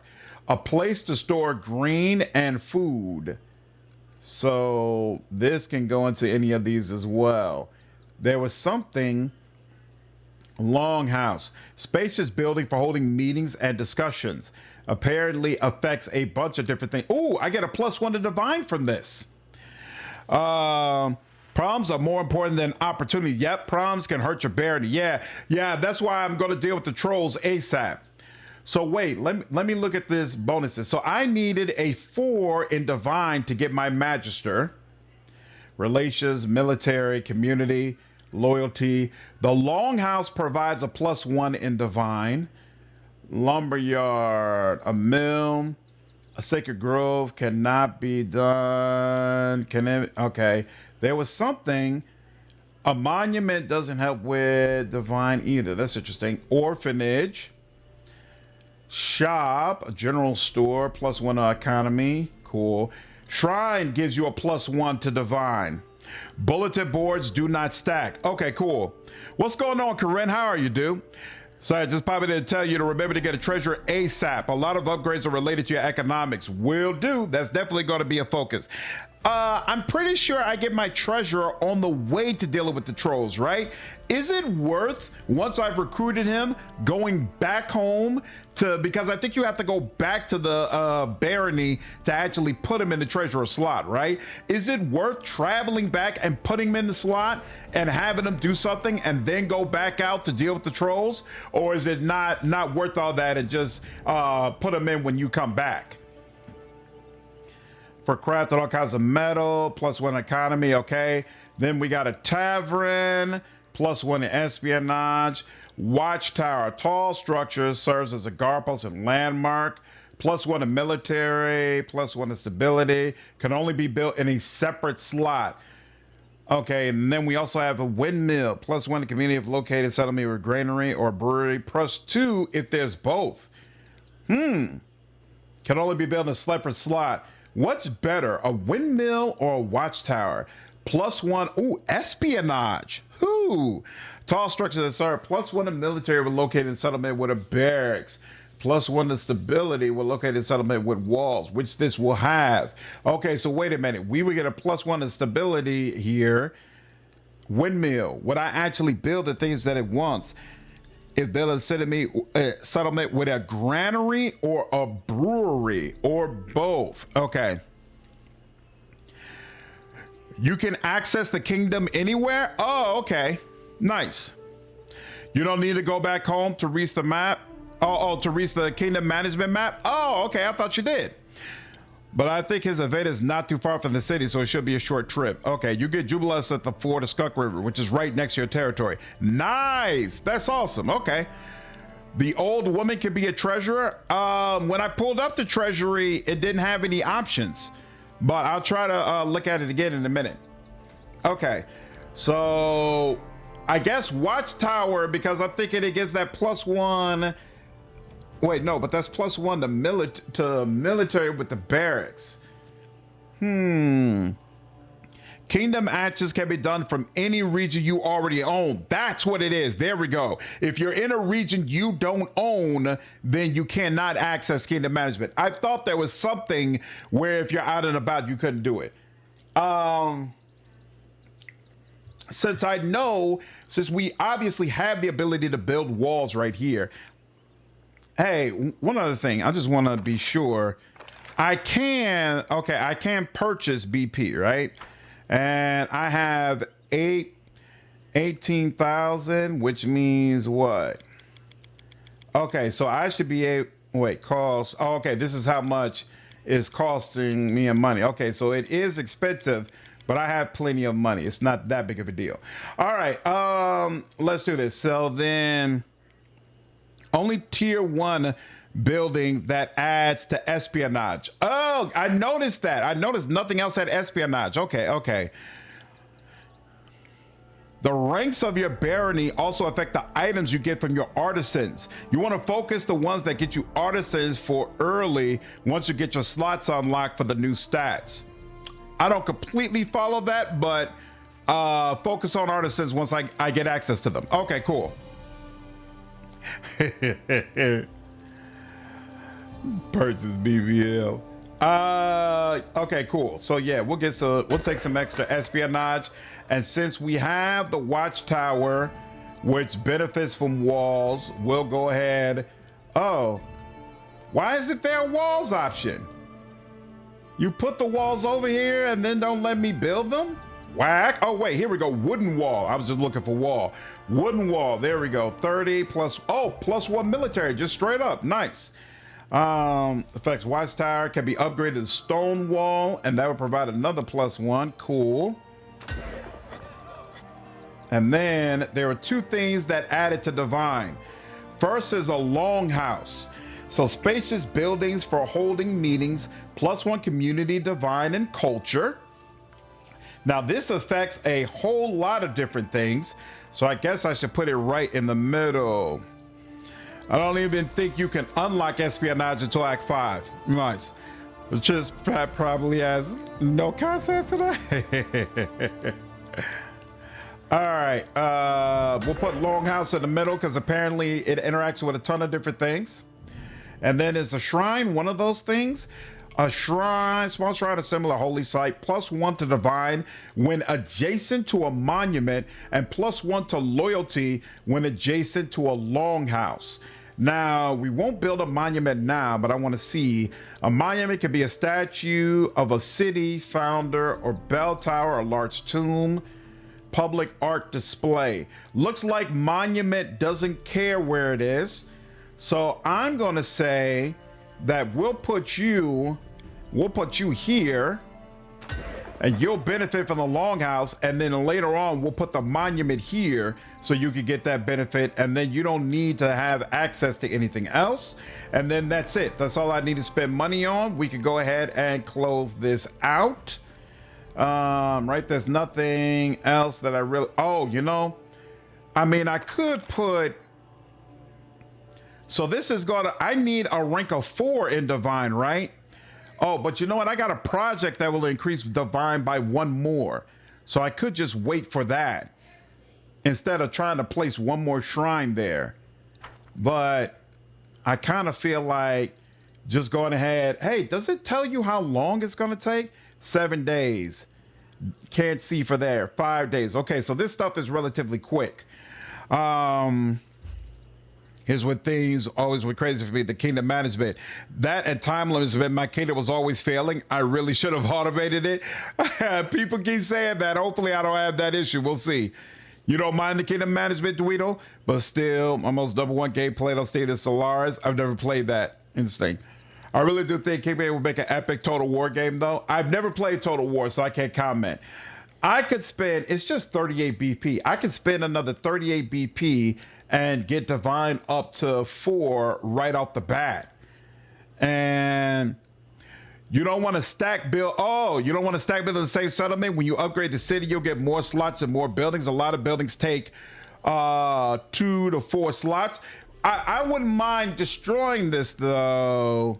Don't play Total War. I never try to automate the kingdom management. If you go this route, do you still get some of the benefits you get with hands-on management? That's a great question because it's definitely not the case in Wrath of the Righteous.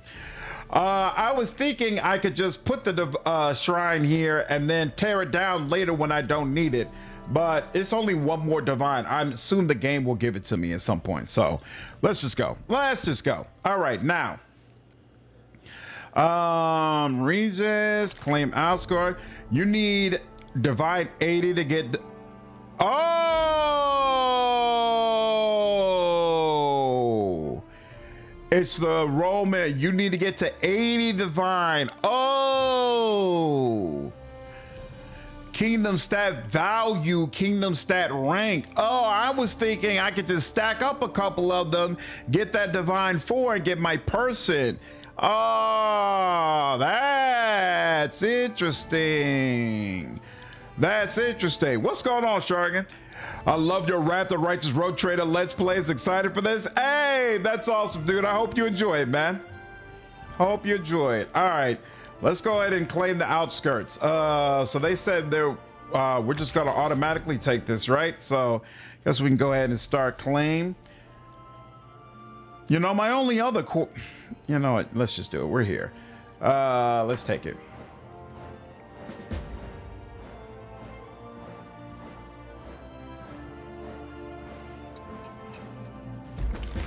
Okay. Declare the outskirts part of your kingdom. Boom, boom. Ooh, and now it's all just one place. Ooh, one of your barony stats has reached 20 points. It's time for you to increase its rank. First, meet with your advisor and discuss the future of the state. To do so, return to your capital and click the button on the appropriate event card in the throne room. Whatever choices you make, remember, your advisors may disapprove. If your current advisor decides that you argue too much, they will quit forever. After you talk to an advisor and make a decision, a new kingdom project will become available that will increase a stat rank. You can find it at the bottom center of the screen on the projects tab. It will take you and your advisor 14 days to complete the project. Time will be automatically sped up until the project is completed. Lovely. All right. And you finished that. Beautiful. Harem has a request. Who reached 20? Loyalty. Interesting. Governed by the counselor. Oh, and the counselor awaits. Okay, cool. Troubled lands. This area of the barony is said to be a breeding ground for bandits, brawlers, and cutthroats. Perhaps one of your advisors could set aside these rumors and assure people that the guard is able to protect them. Yeah, you're not one of the people who success chance 75%. Sure, why not? Oh, now you can build bulletin board in the new settlement. Interesting. What up, Dapper? How are you, dude? Build your settlements close to a river and close to points of interest for when you start building teleport circles. Interesting. Okay. What's up, Owen? How are you, dude? Late. Yeah, it's all good, though. Can we promote our horse to be an advisor of the game? Unfortunately, no. You need to talk to one of your advisors to address important matters to your barony. And to do that, you have to close the barony management screen and get back to the throne room. No problem. No problem. But first, since I know you're not part of those shenanigans, 17 days, I'm not worried about that. So we will start that. And then, okay, so it shows that you're there. And then region, we already claimed the outskirts. So wait, are we able to map? Region upgrades are not available. Only one settlement can be founded in this region. You have not claimed any resources in this region yet. So I'm not sure how I'm supposed to go about the process of getting. How much is rebuild? That's +2 divine. And what do you need? But that's 60 days. Okay, so we'll hold off on that for now. This is not my first playthrough, but I haven't played since like a year after launch, so I don't remember anything about this game. Been learning about you via Wrath of Rights, but not Kingmaker. Yeah, I never really got into Kingmaker content, so this will be pretty new for my channel. Harem seems to be worried and wants to discuss something. Can I do a quick save? Okay, yes, they will let me quick save from this from the screen to the throne room. Click up there in the outskirts. You'll see flags where you can put your settlement. Okay, I thought I clicked on it and didn't see anything, but I'll try again. Tristan lowers his head. Greetings, Baron. I am sorry to take you away from your other affairs, but your people need you. When the stolen lands were freed from the Stag Lord, the people sighed in relief, but many are still confused by their swift change of fortune. Truth be told, they simply don't know what to think of their new Baron, nor what to expect of you. Will you be a fair ruler for all, or only for those of wealth and status? Let us reassure your people. Show them where your favor truly rests. Perhaps a small celebration should help to win them over. Of course, you could spend the same amount on a luxurious dinner for the wealthiest of your barony, but I recommend organizing a fair for the common people, the ones upon whose shoulders your power truly resides. Community will hold a fair for the common people. I want them to know that I hold them the closest to my heart. Community and culture +2. Or we'll hold a luxurious dinner party for the merchants, economy and relations +2. Or +20 BP. No. We shall hold a fair for the common people. I want them to know that I hold them closest to my heart. What do you mean, what is my character, Excelsior? Oh, yeah. Oh, crap. Ha ha! My snake is sitting on top of me. That's crazy. Oh, Snake Man, the Great Baron. I didn't even see that.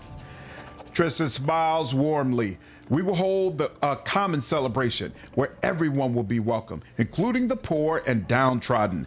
This is the greatest gift a ruler can give to his people. And then also Haram. Haram looks embarrassed. He runs his fingers through his beard and clears his throat a few times, then speaks at last. I heard, not that it's important, but, well, he clears his throat again. I heard that an ancient trade road built by the dwarves of the Five Kings Mountains runs through these lands. I don't know what happened to them or where they went. Unforgiving time spares no one, but the road itself is still here, and possibly not only the road. Haram holds his beard in his fist. Well, Isaac, I have a request. If you find any dwarven ruins in the area, I'd like to see them with my own eyes. Why do you ask this? Haram fiddles with his beard again. I shouldn't, probably, but it's like a wound that's never healed. You know it'll only hurt more, but you still need to scratch it. Of course, it's foolish and vain, but still, I wish to look at them. Of course, Haram, if I find any dwarven ruins, I'll take you to them. Thank you, Isaac. Well, thank you. Think of William Shatner's song. Whoa, another one. Jihad? Let's see. My steak is too juicy and my lobster's too buttery.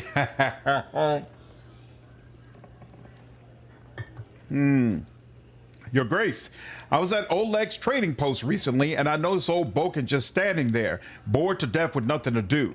This is most unfortunate. After all, the old grumbler is a very knowledgeable alchemist. However, he has no use for his skills since the locals need nothing more than the simplest of healing potions. And then it struck me, why don't you hire him as your court alchemist? His decoctions and tinctures would certainly prove most useful to you. Also, it might be cheaper than simply buying from him or some other merchant. What up, Billy? All is well, man. I got no complaints. To access the Baron management screen, click on the table standing before the throne. All right, got you. All right, we'll save there. And who's in here with me? Valerie, Lindsay, Chandra. Okay. Let's go in here again. Boken is the first artisan you can get. Start the rank up project. The advisor and the Baron will spend 14 days on a special project to increase the rank of a respective stat. You can find one such project under the projects tab. Assign an advisor and start the project to increase the rank of the stat.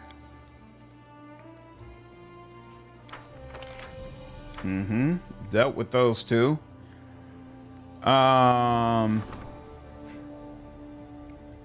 Requires 14 days to resolve. Spend 2 weeks resolving the loyalty of the Sin's barony. No problem. So that's gonna be 14 days. I wonder, can I go ahead and start Haram on the rebuilding of the temple? Oh, I've only got 184 BP, so yeah, let me not spend it too loosely. Yeah, this alone costs 100 BP. Interesting. Rebuild the Temple of the Elk requires 60 days. Yeah, that's dicey, unfortunately. This right here is where you need to be careful. You don't want to do rank ups willy-nilly since it's going to fast forward 14 days. Yeah, that's exactly what I was thinking. Oh, and also, hold on, even before we do that. So you were saying, I'm confused. Hold on. Regions. Oh, I see these flags. Okay. So you said either by rivers. Oh, okay, so this one is like right by a river. Okay. Or points of interest. I don't see a point of interest anywhere. But this one appears to be right by a river, so sure, let's do that. Let's do this one. Only one settlement. Oh, it's gonna cost 50 BP.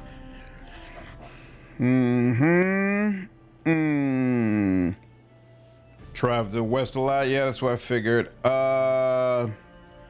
What the hell is that place called? What is that place called? No.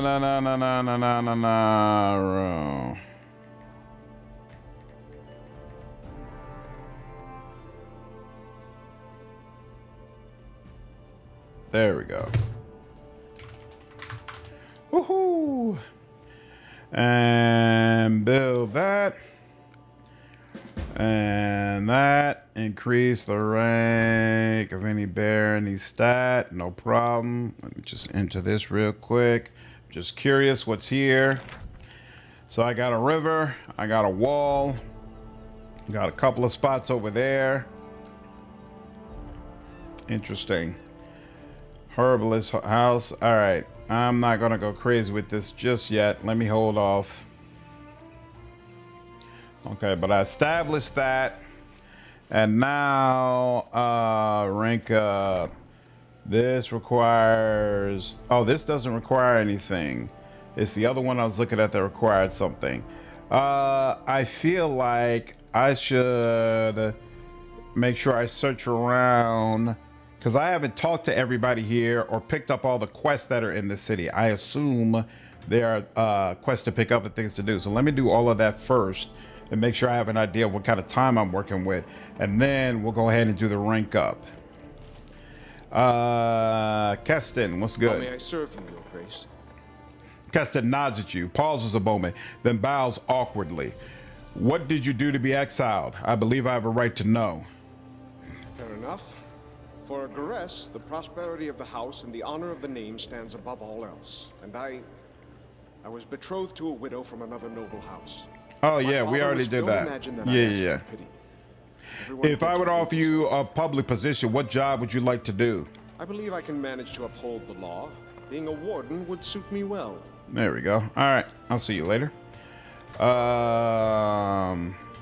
Is this a storage chest? Whose wolf is that? Okay, yeah, this is for storage. There's a book I'm supposed to put in here, right? Did I remember to do that?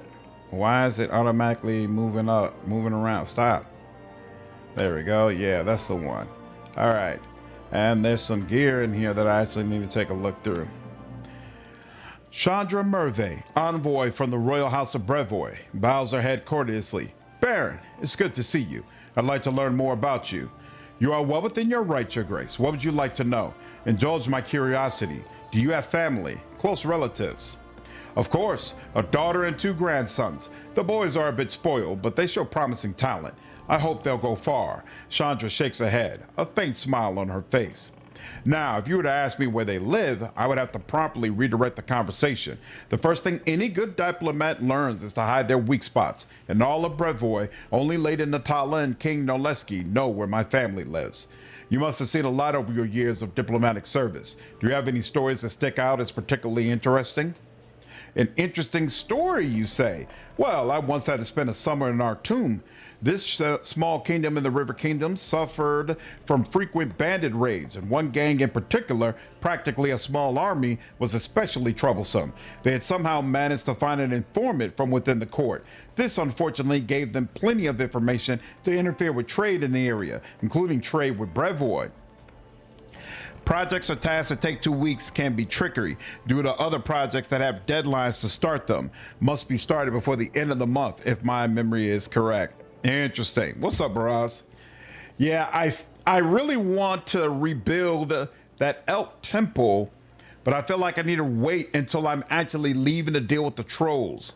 So even though that automatic 14 would help cut into the 60 days, I don't feel like I can lock up Harem like that just yet.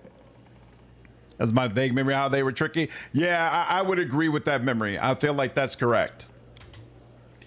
I announced to the court that I was awaiting the arrival of a particularly valuable caravan, and our Tume's rulers were to take measures to ensure its safety.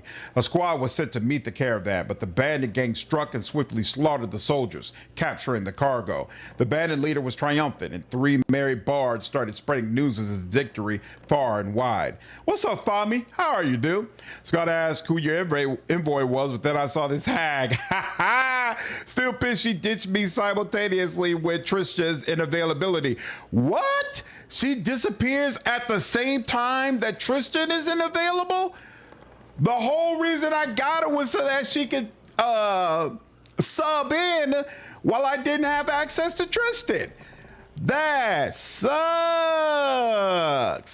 What up, Nurad? How are you, dude? Rebuilding that elk temple isn't that big of a deal. You won't lose it if you wait. Okay. All right, I'll hold off. The next day, a different gang attacked the first, hoping to seize the treasure from them. A week later, 2 more gangs entered the fray, and then more and more. Eventually, all the brevet guards had to do was recover the stolen goods from a field of corpses. So, for the cost of 3 bards' time, we were able to protect our merchants and expose the bandits' informants from the court. I hope this simple tale can provide some insight to you, Your Grace. Thank you. Let's speak of less personal matters. Of course, Your Grace. I need to discuss politics and affairs of the barony with you. That is what I'm here for, Your Grace. What's the situation between the Royal House Sartova and the Aldori Sword Lords? Nah, you like Chandra? I need a cougar like this in my life. Answering this question will involve delving a bit deeper into history. You're surely aware that the Sartovas and the Aldori each ruled their own sovereign kingdoms in the past. When Choro the Conqueror invaded our lands, his might was incontestable. The Sartovas recognized this and bowed to him, exchanging their crowns for status as a noble house. They were able to not only retain the house's influence in the region, but also save the lives of their subjects. In typical Aldori fashion, they chose to mount a reckless campaign against Coral's forces without so much as scouting the size of his army.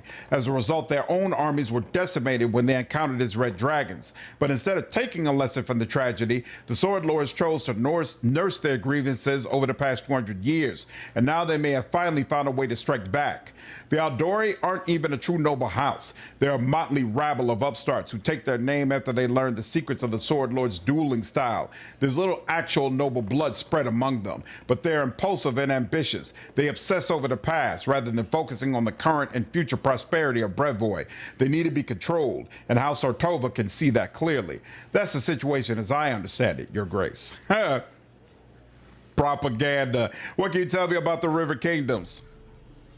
Disagree. Rebuilding the Temple of the Elk gives a sacred bonus to attack and damage against magical beasts. Ooh, invaluable during season of the bloom. Got you. Okay, interesting. The River Kingdoms are useful to Brevoy. We sell the majority of our exports there. I personally spend a great deal of time there representing the interest of House Sartova. My job was to help the River Kingdoms prosper, while at the same time helping them grow fat bellies rather than steel muscles, if you take my meaning. These lands can certainly be appealing in their own way, but if I was asked to describe them in one word, it would have to be chaos.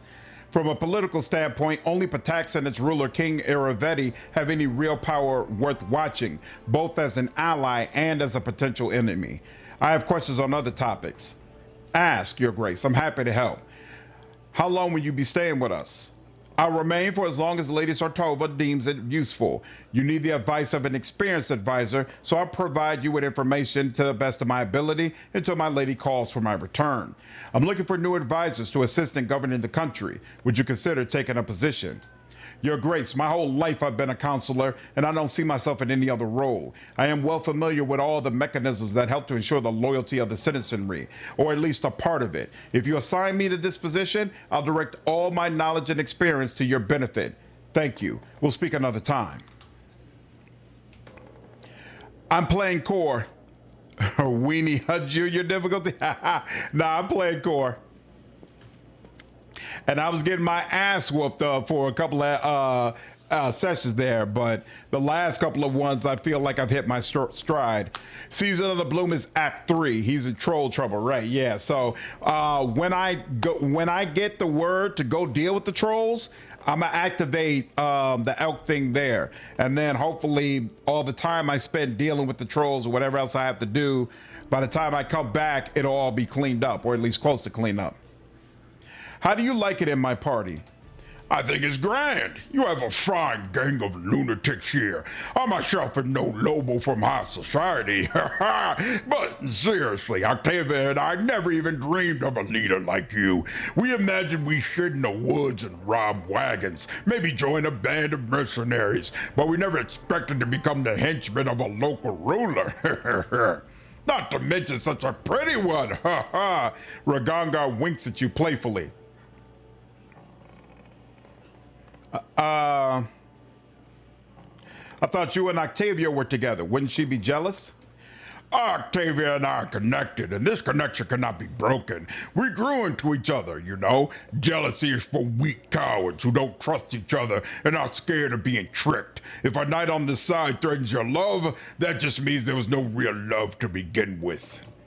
She and I are together to the end, and we will never part from each other. So when she likes some lad or some lass, there's no drama to me. I just ask her whether she wants me to leave them alone or join in, and she does the same. Ha ha ha. No, there's no need to be afraid of my Octavia's jealousy. But beware of her tenderness. Not everyone can handle her. I don't want to hear this. Keep your compliments to yourself. Go easy, I'm only kidding. The half-orc sneers and pries his lusting eyes from your figure. Wow, I have to go. So long. If you want to know anything else, just ask. Don't be shy. Just don't go pale when I answer. Rod, you sound just like you have orc does. I do what I can, Dapper. Just a moment. I just got something. Lindsay quickly scribbles something in her notebook, then raises her eyes and smiles at you. Hi! All right, nothing new to say. I have to go. Just gonna leave without me. That's the same thing you said before. Okay, and then Harm's over there. Let's talk to Tristan. And he doesn't have anything new to say. Cool. Valerie. She doesn't have anything new to say. Cool. Anybody else around here? What does that lead? Is that to my room, to my personal chambers? There's a wolf over there. There's Harm over there. Where is a storyteller? Oh, there's a guard there. Interesting. That is beyond desperation. Thanks, Marcus. Glad you enjoyed it, dude. Don't forget to level up Reg, your other companions. Good call out. I forgot about that. Here, hold on. Let's do that because they're advisors, so I really need them to be up to snuff. I'm not worried about Jthal though. Dragon Disciple, what's necessary for that? You've got to have Knowledge Arcana 5 and the ability to spontaneously cast arcane spells at first level. Can he do that? Oh no, he's a war priest. So as a war priest, he, you know what? This sucks. Hold on. We're gonna fix this right now. Because this whole, I'm not interested in it at all. Money. 1, 2, 3. Give me money. Yep, received. Cool. Close it. Thank you. Respecialization. Where is he? Ragangar. Original. No, not original. 20. How many points does Ragangar get? Attribute. Points. Ragangar. Kingmaker. That means whether Master Level Ragangar. No. Here. Does Ragangar get 20 or 25 attribute points? Has a ability point value of 26. Okay, fine. 25 is acceptable. There we go. And then I do not need to change alignment. Here we are. Submit. Reg starts Red starts as a war priest. Remember, I have Call of the Wild mod. It changes his class.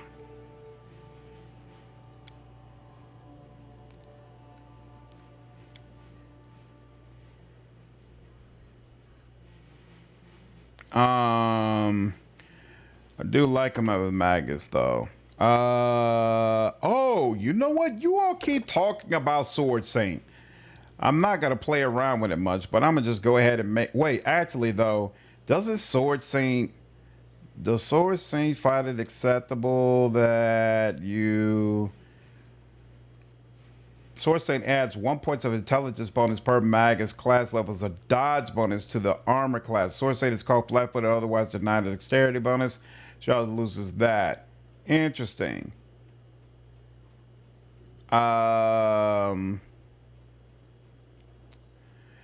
His portrait looks nothing like his character avatar. Yeah, that's consistent actually with these guys. All right, we're gonna max out your strength. He gets delayed casting as Sword Saint. It doesn't matter. I'm not keeping this guy around very long, so I ain't worried about it. You don't have any charisma. We're not even gonna give you much intelligence either. You probably should have a little bit of dexterity, right? What? Oh, wait, no. The core of this is intelligence. I forgot. But you know what? It doesn't matter that your intelligence is low. Again, I don't really need you to be good in this role because I'm only going to bring you out during your quest, so I'm not worried about you. These do not matter either, frankly, but sure, you could take that. Why not? And you can take that. Why not? Whatever. Was I looking at Harem accidentally? That's possible. Point blank shot, precise shot, combat, reflexes, whatever. I don't have to worry about this much anyway. Is a Scion Blood Rager? That's fine. I'm probably going to end up respecting him again anyway. He needs Arcana for Dragon Disciple. Does Sword Saint not get... Hold on. I've never been a Sword Saint before, so... Does Sword Saint not get spell casting? It's an arcane caster. What do you mean when you say delayed casting? Spell combat, so shouldn't be a problem, right? Chosen weapon, cannon defense. I can't tell what the spell progression is like from this screen, but I mean... It says he's an arcane caster, so I assume it shouldn't be a problem, right? And it only needs level 1 of caster. He needs a bloodline for Dragon Disciple. You know what? Here, fine. Here. This gives him a bloodline at some point, right? Magus Feed, Magus Arcana, Spell Strike, Eldritch Pool. It's not a spontaneous... Oh, it's not a spontaneous caster. Interesting. Blood Rager. Oh, here we go. Mystical Focus. Bloodline. All right, fine. Here. Fine. And he's supposed to be Draconic Blue, right? Fine. And still want to max out strength. Whatever. He's still not going to be all that great regardless. There you go. And this will have to do. Again, I'm not really all that worried about him. Bloodline familiar. He'll take the hair, right? For that initiative bonus, sure. Oh, he could take claws. You know what? Claws kind of makes sense for him. Because he's... well, you know what? Orcs don't really have claws, right? They really use their fists. So now we'll let that go. Now you get to choose spells. There we go. That's how we know we're on the right track. What does he want for? He wants enlarged person. Yeah, he wants to make himself all big and tall. And then your touch spell. Where's the shocking grass? Here, we'll take that too. There we go. Complete. Lindsay as a basic bard could become a DD, but not a Magus other than Scion. You're good. And you get another level 1 spell. Oh, you give yourself shield? Well, why not? Spell strike. Just automatically pick daggers. Come on, man. Bam, bam, bam. And then that. Yep. Ooh, what was? Hold on. What else did I need for Dragon Disciple? Knowledge Arcana. Ooh, crap. Knowledge Arcana 5. I have been increasing that. Okay, cool. I almost thought I screwed that up. I don't remember what weapon I chose. Weapon focus. He needs a one-handed weapon. I don't, you know what? No, not a longsword, because that's what what's her name is using already. You know what? I've never Warhammer? Huh. He might not be able to use a Warhammer. Battle axe, bite, claw. You know if the natural AC bonus from Lizard Familiar is overridden by other effects like Amulet?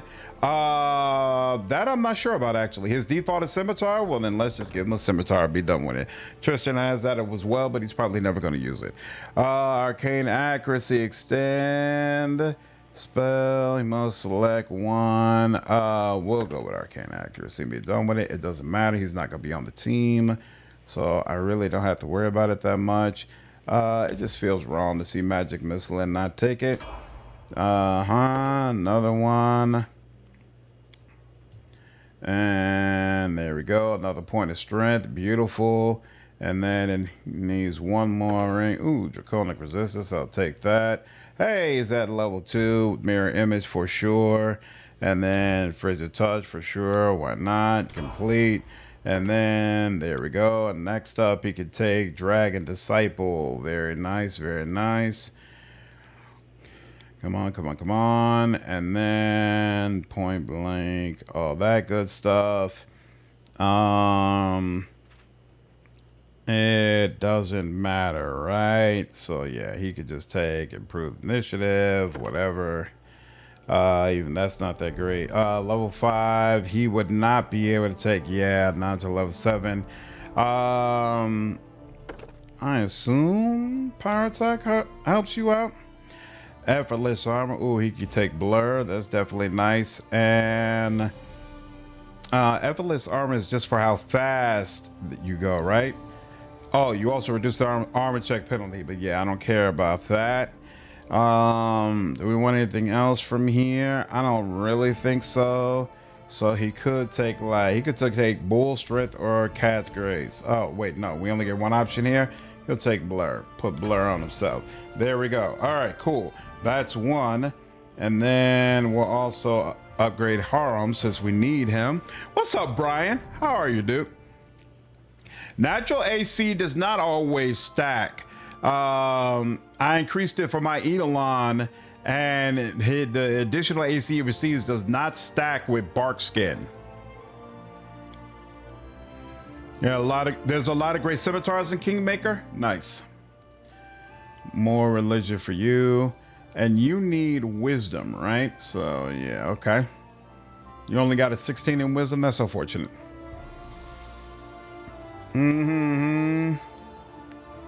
When did you get it first? Weapon focus. Oh, that's right. You are the one with the absolutely trash class, and I'm not gonna bother to change it. There's a good-looking portrait of a 1/2 orc woman in black armor you could choose for your character, but her game avatar looks like the Hulk with long hair. Nice. Gave Tristan the Cloak of the Chosen and put him on auto prayer.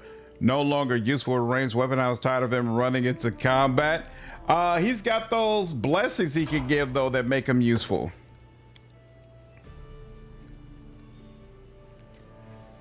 You use it in prayer again? Hilarious. We could do a little better than that. Just a little bit. Yeah, we'll take power attack, I suppose. Next and complete. Okay. That's why I say doesn't always stack, but I'm pretty sure the Legend Familiar stacks with the modifier from items bark skin, but I could be wrong. When I tested it, it didn't work. In fact, here. Yeah, I got a rank of bark skin. So here's my Eidolon. Edelon is at 29 AC. So if I go ahead and take Bart Scan, use it on him.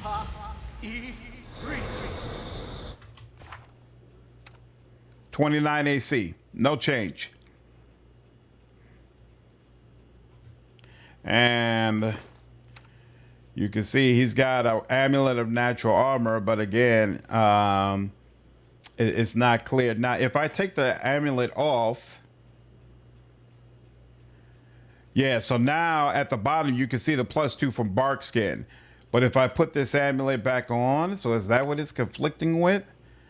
Yeah, I guess the amulet must be what's conflicting with the bark skin. In Vanilla Kingdom Management, magical vestment stacks with all armor enhancements. Yep, so I'm definitely going to be using that. Without a doubt. Definitely, without a shadow of a doubt. +1 flail, very nice. Ah, look at that, Ragangar. Identified that for me. I do appreciate it, brother. Natural armor from Edelon is stacking with the item spell. Oh, did we never talk to him? Huh. Harm pulls his beard, muttering so that could be either prayers or curses. Upon noticing you, he winces. Eh? What? Ah, it's you, Isaac. Did I startle you? I'm sorry. Barkskin is good because it lets you use another type of amulet. Yeah, I'm still gonna definitely keep it. Oh no, that doesn't matter. I was just contemplating the futility of existence and the worthlessness of the universe. The ways of Grotus are great. My humble mortal mind cannot fully grasp them, but I do what I can. Harm smiles apologetically. Do you have trickery on your MC? I do not. Tell me about your past. My life is divided into 2 parts. The first was filled with blind wandering, doubts, and attempts to serve Tarak. The second part began when I accepted Grotus into my soul and received a clear vision of the world. What exactly would you like to know? Where are you from? You never talked to old Harem? You said he was shit at Bista? Nice. My life story began in Larad, a city of dwarves, clerics, and acolytes. They served Tarag and the other dwarven gods, Tarag's brothers, Angrad and Magram, Tarag's wife, Fogrid, his daughter, Boka, his sons, Grundinar, Coles, and Trud, and also Tarag's sister, Drangvit. Haram curls his lips in contempt. I wouldn't be surprised if they built a temple to Tarag's pet dog. Sorry, I let myself get carried away. Haram sighs and pulls his beard several times. Larad is the second largest dwarven city in the 5 Kings Mountains. It's built up around numerous temple caverns, which serve as places of worship for all the dwarven gods. Many pilgrims from every corner of Galarian come to Larad to pray to their gods. Some remain to live there. This city is simply imbued with faith. You can't swing a dead cat without hitting a cleric. It's no surprise, inspired by the aura of this city, that I decided as a young boy to dedicate all my efforts to becoming a cleric of Tarag. You once tried to serve Tarag? Not just tried, it was a burning passion. I craved it by day and dreamt of it at night. Harem shakes his head as if amazed by his own stupidity. You see, Isaac, from my first days, I felt the presence of the god at my back. I heard his whispers and felt his power. Though the nature of this power was unclear to me, I thought Tarag himself was trying to speak to me, and I did all I could to understand his words. Oh, what a naive fool I was. I had no idea that Tarag, that uncompromising, conceited god, glamorized by all dwarves, was capable of betrayal. He turned away from me, Isaac. He left me in the hour when I put all my hopes in him and desperately needed his support. Tarag is the god of craftsmanship, so every follower, especially the clerics, must smith their own suit of armor. The day when this work is finished is like the second birthday for a dwarf. He's newly born in the eyes of Karag. You want to make Harem a little more tolerable, you could get Crusader Flurry on him to Monk Flurry with his god's weapon, Heaven Flail. It's a thought. There's a poor slide. I'm moved to offer him some of my Wild Turkey 101 I am sipping. There's some good items in your capital, but the best are locked away. Found a mummified hand in an upstairs room in the tavern. 25% chance to copy a scroll when you use or copy it into your spell book. Nice. My summon is supposed to have trickery, but I need to give it just one rank in it. Harum sighs heavily and falls silent for a time. My second birthday never came. I couldn't make armor, not even a sword, not even a small nail. My hammer smashed my fingers and fell on my feet. Molten iron burned my hands. The clerics laughed as they healed me. They used to say I was cursed by Torag. So finally I gave up any attempts to please the betrayer god. Even if Torag really had rejected you, is that enough reason to leave your homeland? You don't know much about dwarves. Harum lets out a sad sigh. How can a dwarf cursed by Torag go on living in a city where every single soul bows to Torag? I was alone, disgraced, humiliated, insulted. A lone tear glints in the light before sliding down Harum's cheek and hiding in his beard. I was trying to drown my sorrows in drink, but even the owner of the cheapest pub on the road would laugh at me when putting those mugs in front of me. I couldn't take it any longer. I wanted everything to end. But there was one thing that kept me going and prevented me from ending my life. I could still hear that divine whisper behind my back. It was yet faint. It took a long time before I could hear it clearly, but having heard it once, I could never forget it. It was clear that none of Laraz's deities favored me, so I left the 5 Kings Mountains and went out searching. I didn't think dwarves ever worshipped Grotus. How did you learn about them? Oh, but that blessed day became the beginning of a new life. Alone and abandoned by all, I spent many dull hours in a filthy tavern by the roadside. I don't recall the town, nor even the country. I had no money. In fact, all I had was a hunk of stale bread. I was weary and almost fainting from hunger. And that was the moment when the whisper from my God became more clear. It was like he was calling me. At last, my sufferings had come to an end. It was a miracle, Isaac, and I had paid full price for it with my torments. I couldn't control myself. I walked out of the tavern and straight into the nearest forest. And there, I found the ruined temple of Eredin, the lost god. Several figures clad in robes were holding a silent service there, a service to a god I knew nothing of. None minded when I stood beside them. For the first time in my life, I felt myself at home. My new brothers told me that they were clerics of Grotus, the god of end times. They were traveling through Golarion, spreading the teachings of Grotus, despite all the persecution, contempt, and misjudgment they received from others. I gladly shared this burden with them, for now I knew whose voice had whispered to me through all those years. Cruel moonlit that looks down upon the boneyard and waits for the last living soul to die.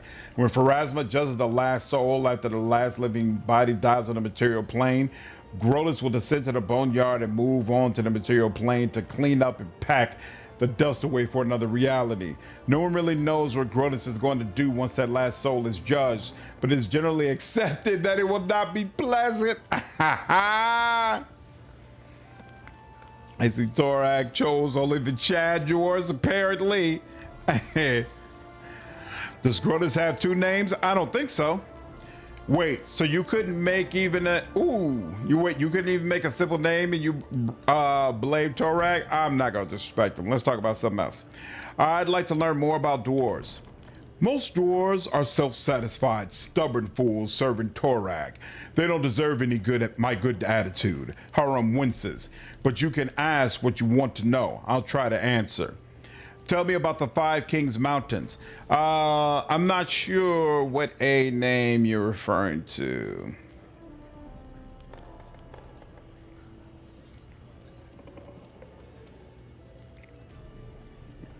Yeah, it's not coming up with an A name around here that I can highlight.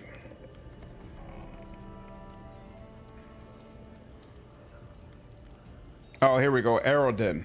Yeah, Eredin was the god who died. Was the immortalized Lancer who raised the Star Stone from the bottom of the Inner Sea in 1 AR, and in so doing founded the city of Absalom and ascended to godhood. Prophecy told of his return to Golarion in the beginning of a new age of glory. On the eve of his return, however, his clerics were cut off from his power and terrible storms racked the world. Now presumed dead, Eredin's demise ushered in the current age of lost omens. Isn't he the god that Iomade replaced? And rather, right, Stalin and his brother seem to have thrown in the towel on Tarag as well. What's up with the apostate dwarves? Found a flail for that opposing AC penalty to enemies. Ooh, if only this idiot could bloody hit a target, that would be helpful. What's up, Octavius? That is Isaac from Castlevania. She went to a temple of a rodent, but there are Grotus clerics in it. Yeah, so they're celebrating the demise of the god. It's closer, getting closer to the end times. Tell me about the Five Kings Mountain. The Dwarven Kingdom, yes. Well, it's to the south from here. It survived many trials, and there will be more yet to come. Harem strokes his beard, contemplating. There's no unity among the dwarves, Isaac. The Five Kings rule over our people. They sit on the throne of the five greatest cities, and with every passing day, it grows harder for them to come to any agreement. The only thing uniting the five mountains is the sky citadel of High Helm, the great dwarven fortress at the mountain's heart. Have the dwarves always lived on the surface? Oh no, eons ago, all dwarves lived deep beneath the surface, and they did rather well, judging by the historic records. They built fortresses befitting noble dwarves, but our restless god, Torag, sent us a prophecy, the quest for the sky. He ordered all the dwarves to abandon their fortresses and press upwards, to show their beards to the sun, as they say. Iomade inherited his fathers after he died. Thank you, Ronnie. I thought it was something like that. Nice. His used temple because free and not used. Best character for the Netflix series, including after Nocturne. Yep, Isaac sets the standard for sure.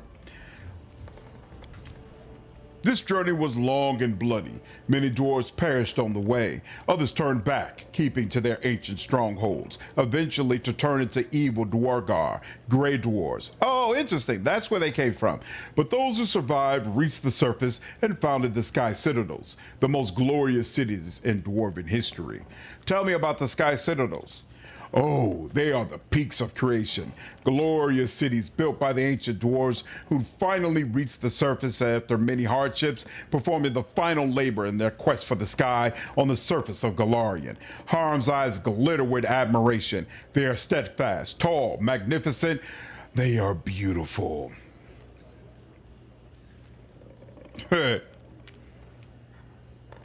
Couldn't tell you, Fami. I never went to prom.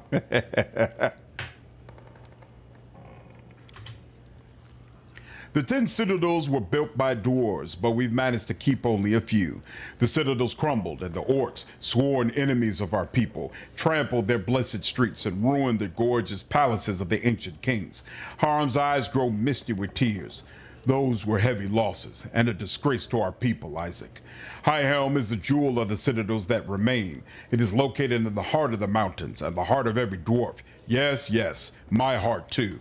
There's a dwarven saying that if an enemy reaches High Helm, every dwarf from all the corners of the world will come to defend it. Harem casts a sad glance at you. I'd be there too, but not to help the Citadel's defenders. I'd be there to witness the fall of our people with my own eyes and mourn it. I would fall upon the cold stone and raise my final prayer to Grotus. I have some other questions.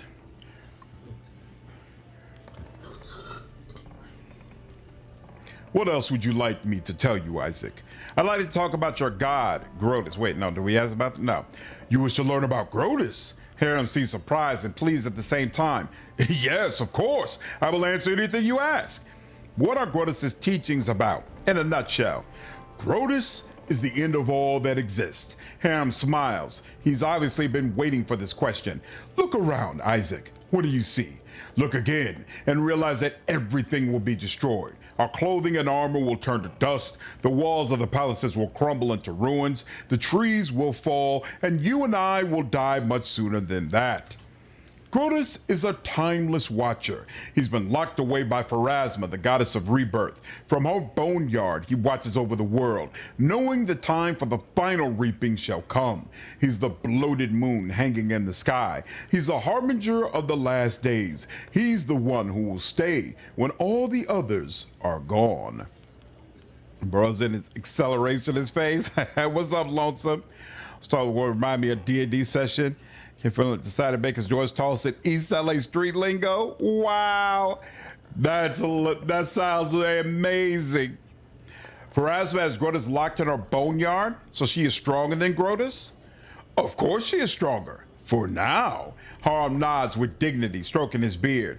Grotus is weaker than Pharasma and many other gods. I would be a fool if I tried to claim otherwise. If Grotus was stronger, the end times would already have come, wouldn't they? But the powers of the other gods fade. They dissolve slowly, a grain in the century. Grotus collects those grains and waits. He doesn't need to hurry. He knows that his time shall come. Usually clerics can speak with their gods. What does Grotus say to you? What is his will? Harm shakes his head in resignation. Grotus doesn't speak to his clerics. Actually, Grotus doesn't need any clerics. The dwarf raises his sad eyes to you. He only allows his whispers to be heard, and only by those who are dying to hear them. His words are unclear, but they call to you. His voice comes with the soft rustle of fallen leaves, with the woeful wailing wind at the mountain pass, with the roar of the raging blizzard, and it calls you to strike out on the road. Onwards, always onwards, over the pass, over the bridge, and further along.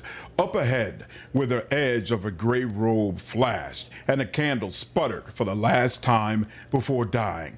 Onwards, always onwards, until your feet can no longer carry you. Harm falls silent, submerged in his own thoughts. Thanks for telling me about Grotus. I've learned enough for now. Then let me ask you, what do you think about Grotus?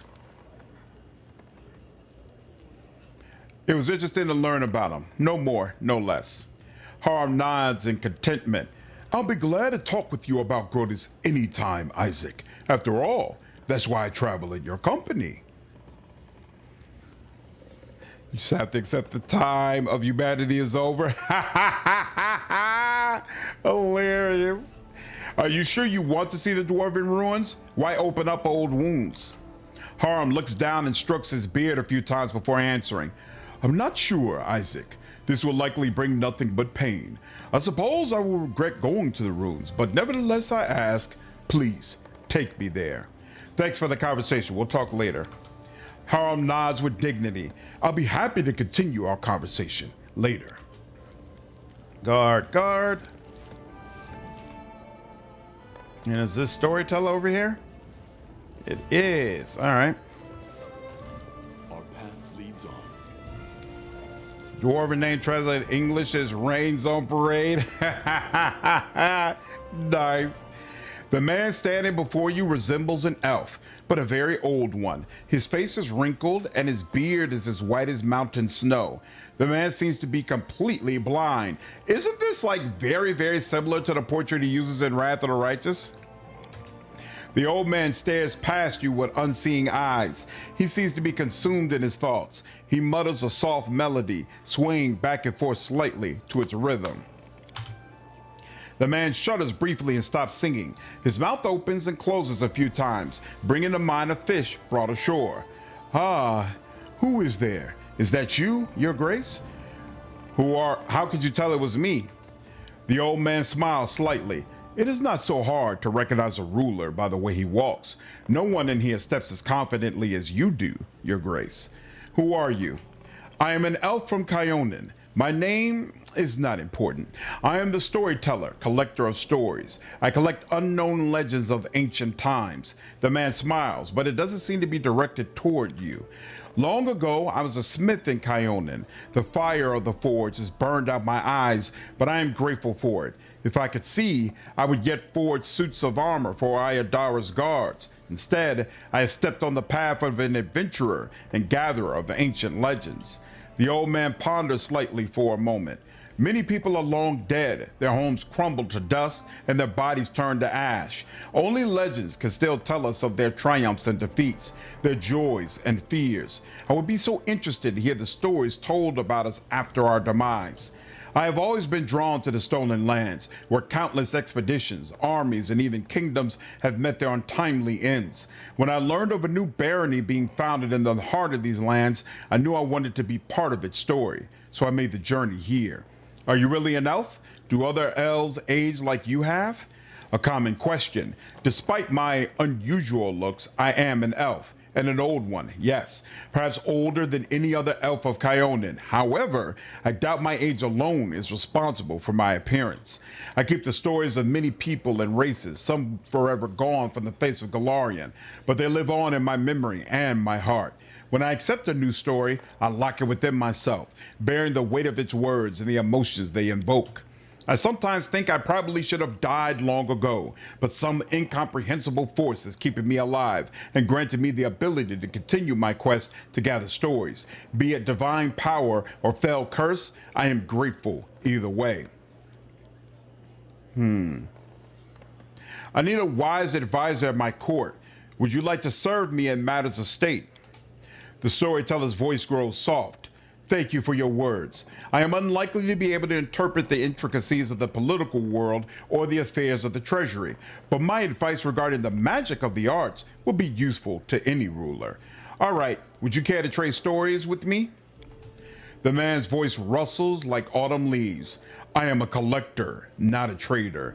If I share a story with you, you receive the power to pass it further, changing or embellishing it, whether willingly or not. Can I be certain you will keep my stories intact in their absolute purity? The storyteller ponders for several moments. No, I do not think so. At least, not yet. Harm is funny enough as a total downer, but imagine having one of those genuine death cultists from Deadfire for a companion. Not that near the fraud, a genuine believer. Hopefully we get one in Pillars of Eternity 3. Remigad is my favorite of all the Pillars deities for sure. So fella has lived a very interesting life. Storyteller and Withers would have great conversations. Yeah, he's basically the Withers replacement, isn't he? Nice. These legends are the most precious valuables of this world, the last remnants of ancient tribes. They are beacons illuminating the way to the past, allowing us to meet generations long gone. I cannot let their light fade. The path of the past must not be lost. The old man thinks for a moment, then continues. But I can offer you a deal, Your Grace. If on your journeys you discover items that come from eras past, bring them to me. And if my eyes can see the stories that these relics hold, I will gladly share them with you. And if you find all the pieces of any ancient artifacts, I can even recall my smithing skills to unite them and restore their power. I found the shards of an ancient artifact. Can you restore it for me at the anvil? May I? The storyteller gently touches the items from your pack. This scorched piece of metal is a part of a curious artifact known as the Necklace of Double Crosses. Inside it I sense a story of many deeds, not heroic, but low and maleficent. If you find all 7 of its fragments, I will be able to restore the artifact and recount its inglorious story. The storyteller finishes his inspection. Remember me, should you find anything noteworthy. I've brought some relics. Are any worthy of a story? The storyteller's eyebrows raise. How interesting. May I, Your Grace? He gently touches the items from your pack. A coin from a non-existent country. When Chorl the Conqueror mastered Rosalind, having claimed it for Brevoy, he prohibited the issuance and use of such coins. Both ordinary folk and the Aldori sword lords were required to use new coins, decorated with Chorl's profile. But no one was quick to be rid of these prohibited coins. Oh no, in many houses they still store boxes and whole chests of such coins, waiting for the day when Rosalind declares its independence. The storyteller's fingers caress the symbol, shaped like a tree leaf. And what is this? I hear the voices of trees, smell the scent of fresh leaves. A dryad mark, is it not? I would be happy to purchase it from you. The storyteller idly toys with the ancient, plain-looking coin. What was the name of the Kalaran ruler who issued this coin? Does anyone remember now? What did the Cyclopses use to purchase? Food, books, weapons? Perhaps someone's life or their freedom? Who can say? Its history was erased by the Earthfall, but I will buy it from you for significantly more than it was worth in its own time. The storyteller weighs a soldier's tag in his palm. A soldier does not ask where the banners of war are headed. He or she goes to battle, dies, and leaves it to others to decide whether the cause was just. This tag belonged to one of the many warriors who helped establish the glory of the Taldan Empire. If you would permit me, I would gladly purchase it from you. Ah, the belongings of brave heroes who performed their feats here before you. I sense you would be interested to hear their story. These lands took many lives and spawned many legends. I can now tell you of a distant expedition undertaken by a group of Brevik heroes to a place known as the Drowned Trees. I would be happy to trade the whole set of items for their story. Can you hear it calling to us? Let us hurry. I used the amulet even in late game, just swapped it for the witches. I'll check it out. Tell me about the Drowned Trees. I hear rowlocks creaking, river water splashing, bustling, rustling, and arrows singing through the air. I feel an invincible will, a cold resolution to finish what's been started, no matter the cost. My chain armor clings to my body, and my young hands grip a sword tightly. I am the leader of a group of brave souls, set off to the stolen lands to clear them from bandits once and for all. We sail on a large freight boat. It serves as bait for the bandits, who keep throwing themselves at it, only to find death, a death as inglorious as the life they've lived. From time to time, we manage to capture a prisoner. While our Inquisitor talks to them, I go to the stern, shutting my ears to their cries. I remind myself that these scum, drenched in blood to the elbow. I think upon our cause, freedom for my homeland, an independent Rosslyn. But still, my goosebumps rise with each pitiful cry. I must steel myself and be strong. Who is in your group? A paladin, a ranger, a sorceress, a priest, an inquisitor, and me, a fighter, all experienced combatants. Over and over, we saved each other lives in times of need. Why do you question the prisoners? The bandits attacking our boat are small fry. We're looking for their main lair, a place known as the Drowned Trees. We see the leader of the bandits, an underwater monster named Darga Droon, and we will not leave without his head. Have there always been so many bandits in the stolen lands? This land swarms with them, and we meet them more often than common merchants. You see, we started a rumor that the Aldori sword lords are using this boat to sneak treasures out of the country. Now half the gangs in the area are hunting us. Please continue. At night, it seems a whole army is attacking our boat. Far too many for us to fend off, but luckily, we don't have to. While they battle monsters we've summoned in a pitch black magical darkness, we drink the potions we prepared and dive under the water.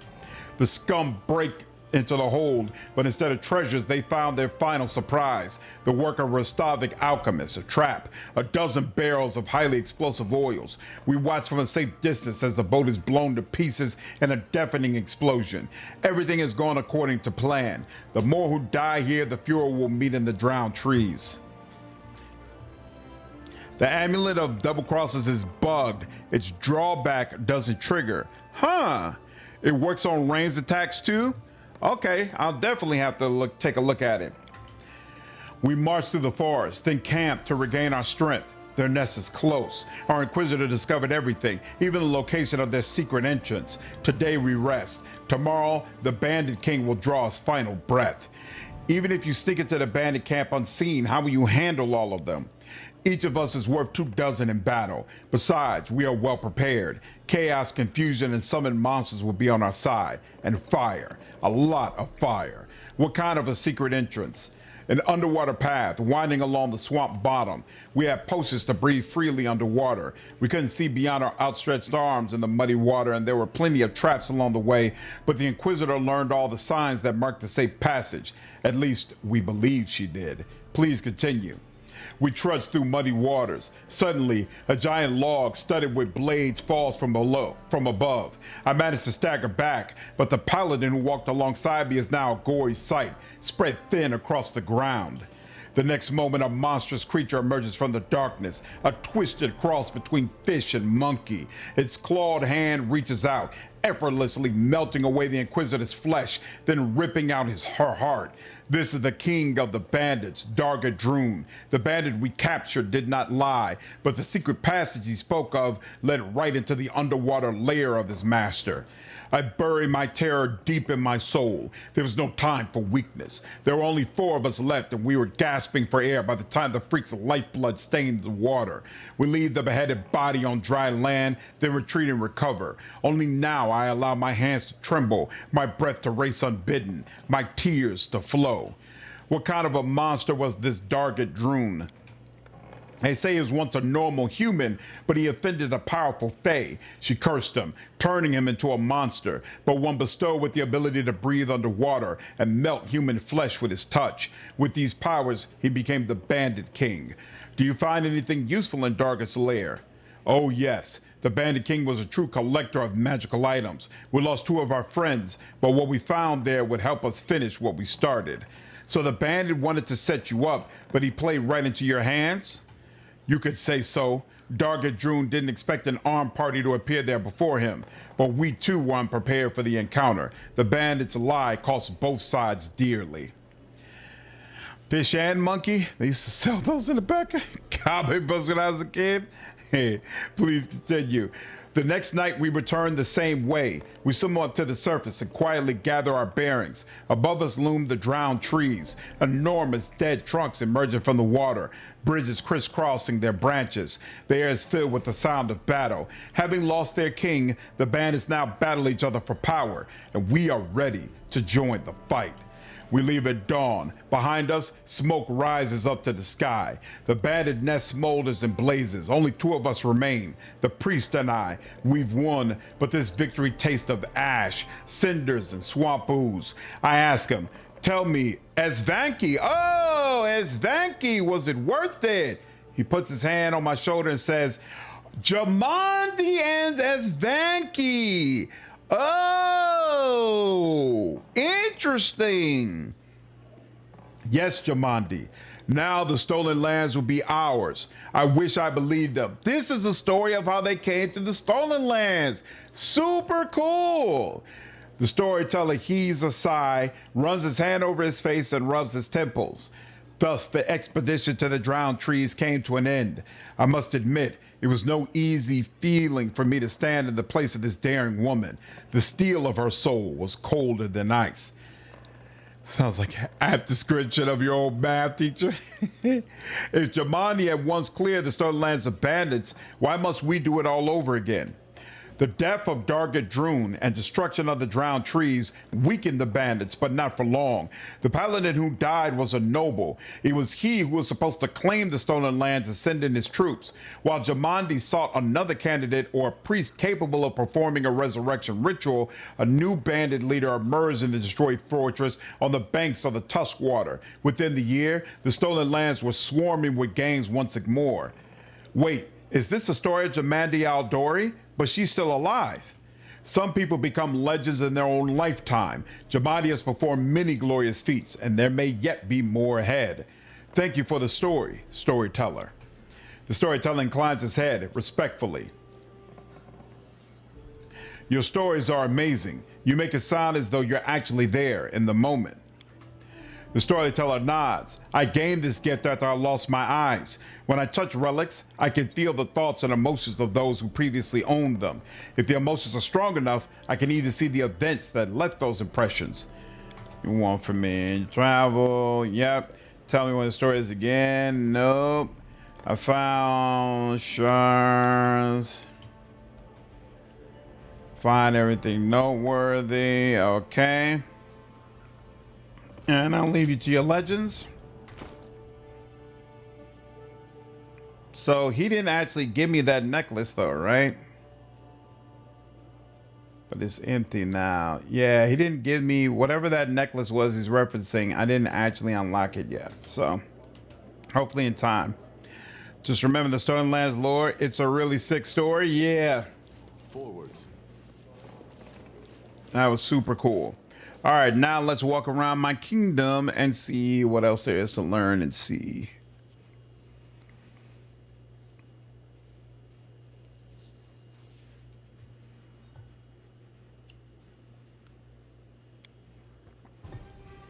Hello, my savior.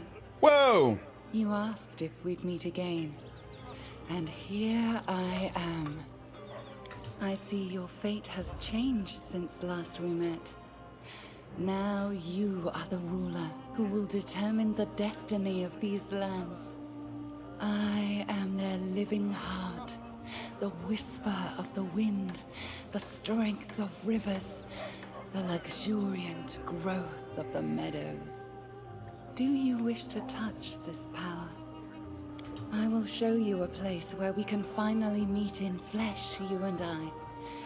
Deep in the woods, there is an old mossy ruins, long abandoned, nearly swallowed by the thicket. There is an old tree growing among the stones in the yard, which I remember as a seed. A shadow under its green crown I call my verdant chambers. Visit me there, my lord, and come alone. A nymph's reward awaits you. There she is in all her glory, Kaiser. What's up, Ravi? What's up, staff? How are you all?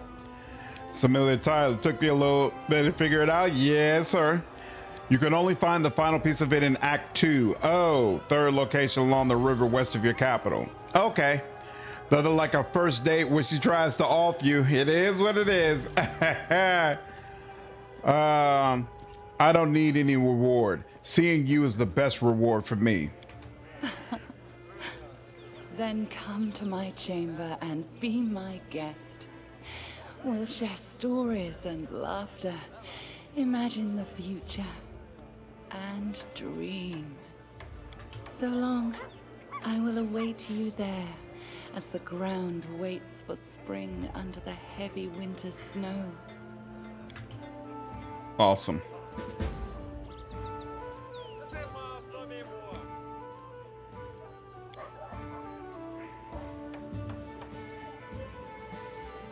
And let me check. Riverbed Nightmare. Oh, that's considered a part of Troll Trouble. Interesting. That's it. Looks like Nymph is only interested. Okay, cool. Find Kaessi in the capital. Show the dwarven ruins to Harem. Oh, I've got 30 days until the curse gains power again. Oh, okay, cool. Interesting. Annexation, Court Alchemist, add 5 regions. Talk to Boken. You can easily find them at Alex Trading Post. Interesting. I'll probably follow that fairy to the woods alone, with or without invisibility posts. Oh, you know, that's an excellent call out. Do I even have an invisibility potion? The touch creature becomes invisible for a short time. Right, okay. If a check is required, invisible creature has a plus 20 bonus on stealth checks. Cool. Oh, and I do have a potion of invisibility. So what's the difference between potion of vanish and potion of invisibility? 1 round up to 5 rounds, 1 minute per level. Okay, so invisibility is going to be a little bit better. And I've only got 1 of those. Maybe I should get 1 more. You need to make sure you're able to address the curse the day it activates, or your kingdom's stats will tank. Got you. No problem. But the magic system is tricky. Oh yeah, the magic system is definitely tricky. Definitely tricky. Hey, there's a priestess here. But I can't talk to her. All right, fine. Without a doubt. Let's... Okay, since we're at vendors now, let's go ahead and deal with this stuff. So I can sell you flaming... Oh, I never put this on Lindsay? Oh, crap. I was supposed to do that before we had that whole sequence we just got through with. Glaive +1. Is there any... There's nobody out there who's using a glaive on my squad. Kukri +1. Ah, where's Knock Knock? I feel like Harem should be using that, whatchamacallit, but it is what it is. Troll Trouble. So we're about to get Ekandayu. I don't remember if he already has a good longbow, so I'll keep that. I won't sell that until I know for sure we don't need it. Chain shirt. That doesn't help you, right? Yeah, this doesn't help you. And this doesn't really help you either, right? You've got +2 bonus. That's 20 AC. Let me just check. Yeah, that's 19 AC. It's not quite doing it for you either. What's this? Woodland Aegis. This +2 studded leather allows the wearer to cast Bark Skin spell once per day as a 3rd level druid. Interesting. How do you feel about that? There's even more. Yeah, you'll take that.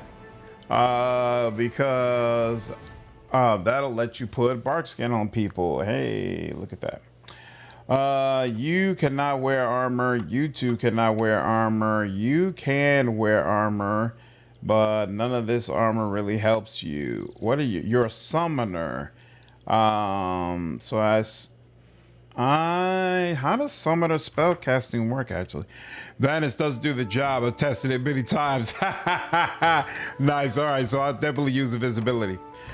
Using your blade build for one of our alt tanks. Yeah, my pleasure, staff. I'm glad it's working out for you, man. Can the summoner wear armor? Link. That's not what I'm curious about. How does armor work? How does magic work for them? Summoners can cast. A summoner can cast spells while wearing light armor without incurring the normal arcane spell failure chance. Okay, but anything more than that, wearing medium or heavy or shield incurs a chance of arcane failure. Okay. So yeah, light is as good as it's gonna get. Who's the other? Let's see.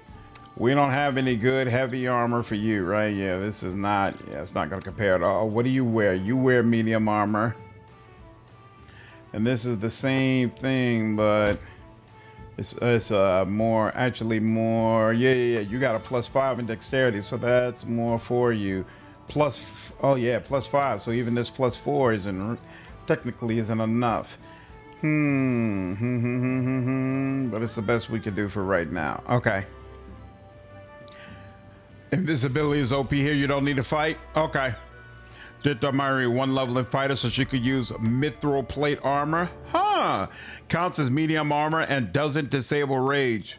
That's an interesting thought. The only issue I have with that is that it would impact my pet. But when I respec her back into invulnerable rager, that might be a good move.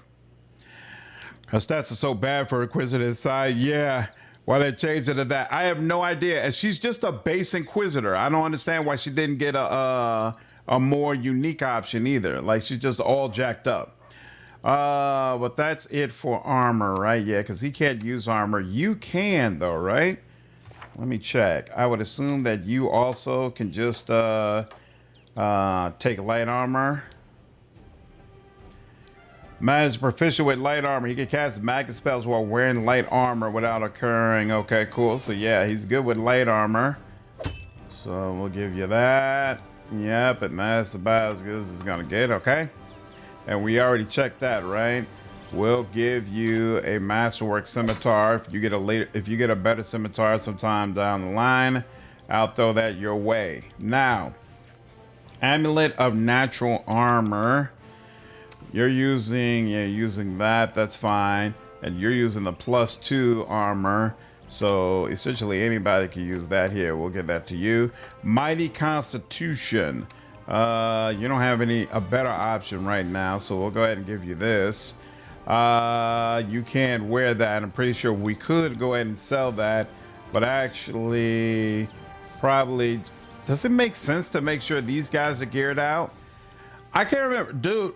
Do your party members help you in the final battle? I seem to vaguely remember that it's like a free-for-all, right? Where literally your whole party is there with you. Wish the game had more sides. J-Thal looks badass with one. What's up, Cube? Yeah, she does. Beef with both Pathfinder games that there's no prestige class to allow arcane casters to use shields without penalty. Yeah, you can't be that true battle mage. +5 competence bonus on mobility checks. I think you're the one handling mobility, so we'll give that to you. What does this do? Lower perception, lower nature, that's fine. This helmet focuses, wears attention on the weak points of enemies, giving +1 insight bonus to attack rolls against flat-footed and flanked targets.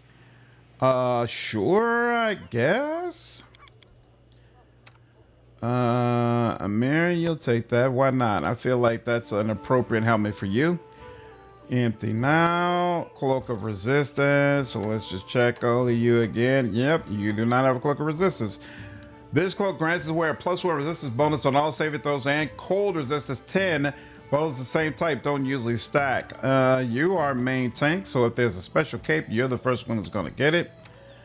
You got all the capes you need.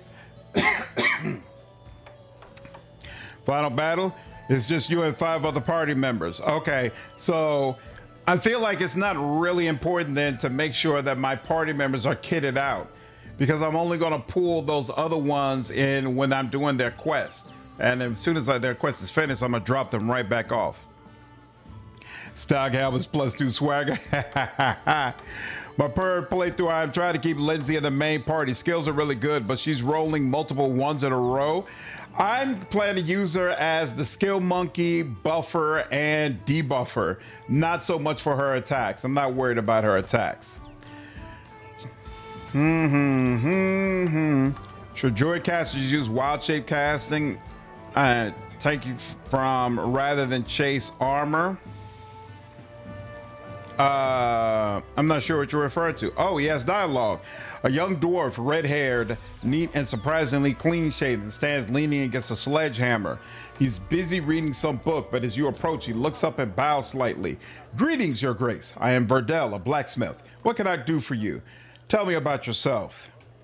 What's there to tell, Your Grace? I'm a blacksmith. My father was a blacksmith. My grandfather was a blacksmith, and his grandfather too. Besides, every one of them were remarkably fertile. So I have plenty of cousins, second cousins, third cousins, and all of them are blacksmiths too. Pretty much all the weapons in Mivon were forged by someone from our family.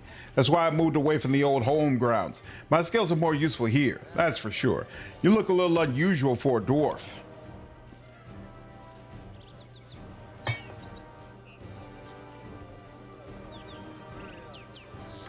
Verdell sighs and runs his fingers through his hair. You expect to see a beard, eh? No offense, but what's the point of a beard? Especially when you're a blacksmith and working with fire. You burn it once, dip it into lightning oil, and catch a spark from the forge, and your beard is history. You're better off without one. What are you reading? Verdell looks a little confused. Well, different things. It's nice to take a rest with a good book. Just now, it's Valor and Honor. 10 Adventures of the Splendid Willis Gunderson and Absalom. I'd like to see your goods, as your grace wishes. Don't use Lindsay to attack. Use Lindsay as a dazzling display debuff bot when she's not using her spells. She's never going to be good with a crossbow. And that's the way I felt. Yep. Like wild shape casting and Golem form rather than getting heavy armor proficiency. Oh, I see what you're saying. I almost never use druid, so it's hard for me to answer that. So one of you was saying mithril heavy armor is treated as medium, right? That is lighter. Works when worked like steel, it becomes a wonderful material. Heavy armors are treated as medium and medium armors are treated as light. Interesting. All right, well, we'll have to look at that at some point. All for all that stuff. Ascending order, all this. Get rid of that, get rid of that, get rid of that, get rid of that, get rid of that, get rid of that, get rid of that. Hold on to that. Get rid of that, get rid of that. I assume probably used to have something inside, but it's empty now. Am I supposed to do something with his charm? I'm gonna hold on to that for now. Oh wait, this is an artifact. Braces of archery. Ekandayu will appreciate that, I assume. I assume I also can get rid of these books.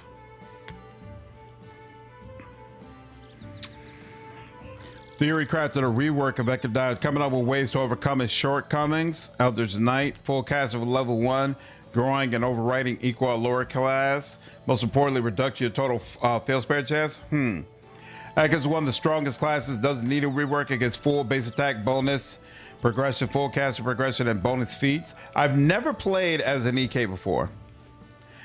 I mean, when rolling for trying to disarm traps. Oh, mostly use her for busting skills too. Sometimes she needs a minute to figure out. Yeah, the trap rolls seem to be kind of crazy high in this game. Oh, that was quite a bit of money. I like that.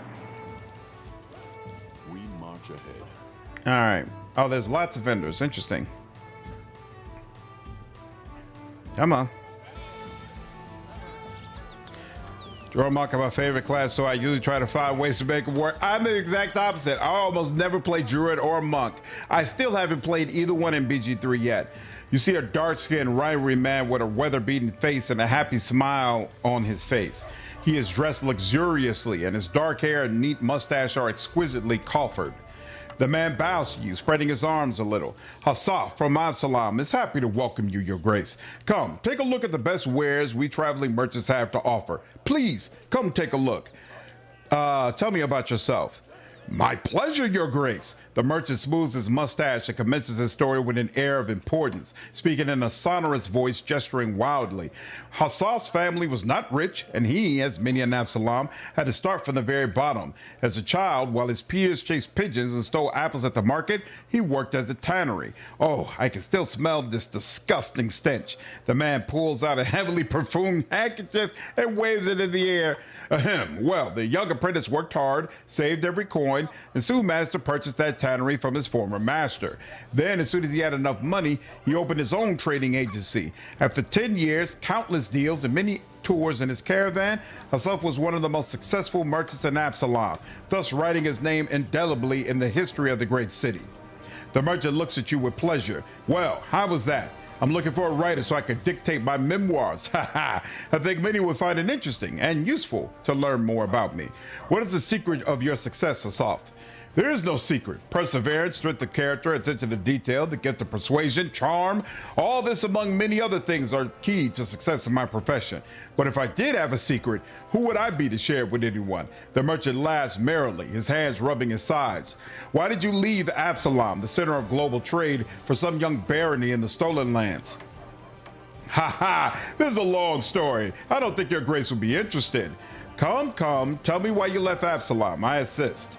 The merchant groans theatrically. Very well, your grace. It was about a woman. When I was still young, I fell in love with the daughter of a judge, an important person in Absalom.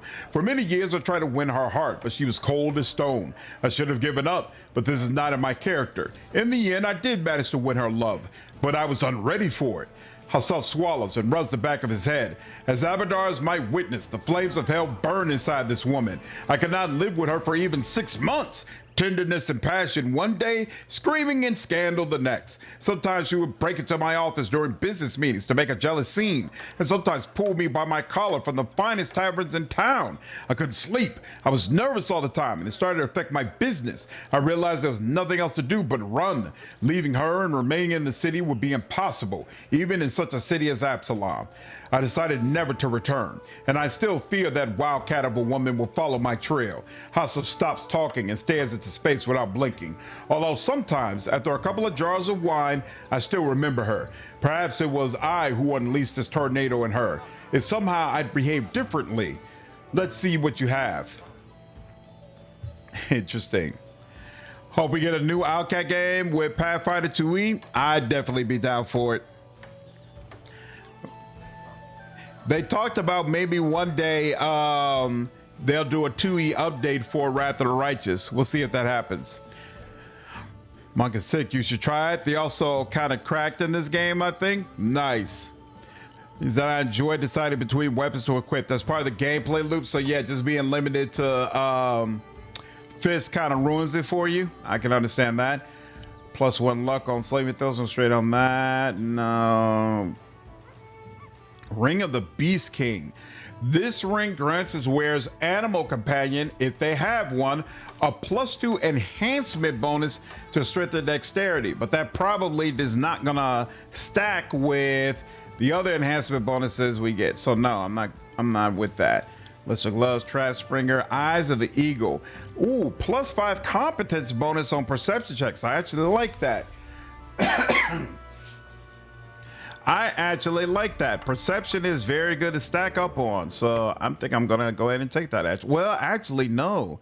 But the problem is, nope, I can't. Well, wait, no, that's the eyes.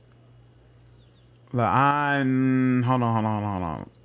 Why are they showing you all down here? Yeah, that's going to go where the head slot would go. And whoever's using it, they're probably either increasing charisma or they're increasing wisdom or something like that. Thanks, Stab. Yeah, I thought it was awesome portrait as well. +2 insight bonus on will saves when aware uses the combat expertise feat. It provides an additional +2 bonus to attack rolls. Huh. Lesser phylactery of positive channeling. I damn near want to give this to Tristan. I've been unimpressed with his channeling a couple of times. +2 bonus on attack rolls, a +4 bonus on damage rolls against animals and magical beasts. Nah, I'm straight. +10 enhancement bonus to all stealth checks. I might be in need of that, honestly. Let's see. Scroll of fireball. Ooh, back 25,000. Are you kidding me? I mean, I got it, but still. Oh, this is just 80 points? Oh, wait, no. This is another way to buy build points. That's what it is. Oh, dinosaur bones. Okay. Rope. Huh. 25,000 points is crazy. But I know I need it. So I'll buy it, but damn. Ooh, Wander Fireball. Never know when you might need that. Lesser maximized meta magic. Hopefully that's stuff I can get another way. Alright. Well, damn. It feels awful. If you ever played Neverwinter Nights 1, one level in Monk is really good with Ranger. You get an extra attack round in battle, plus Ranger free dual wield. So melee Ranger plus Monk and Ranger works well with Wisdom. Nice. Astro Monk, what's that? What's going on, Davey? I realized it was you. How are you doing? Rods are OP to get. Well worth the cost. Okay. I'm gonna have to pick those up when I'm more confident in how much money I have. The tiefling girl looks as though she's made of springs. She cannot stand still for a moment. She nods her head, snaps her fingers, and taps her feet to an inner whirling song. Seeing you, she quickly waves her hand and breaks into a wide smile and immediately starts jabbering. Your Grace, welcome. What do you want? Scrolls? I have them. You won't regret it. My suppliers will bring more scrolls for sale if you manage to attract more mages to your lands. More mages, more demand, and more goodies for you. So go build them libraries and we'll both profit from it. Could you perhaps speak a bit more slowly? Sure, as you wish. Who are you?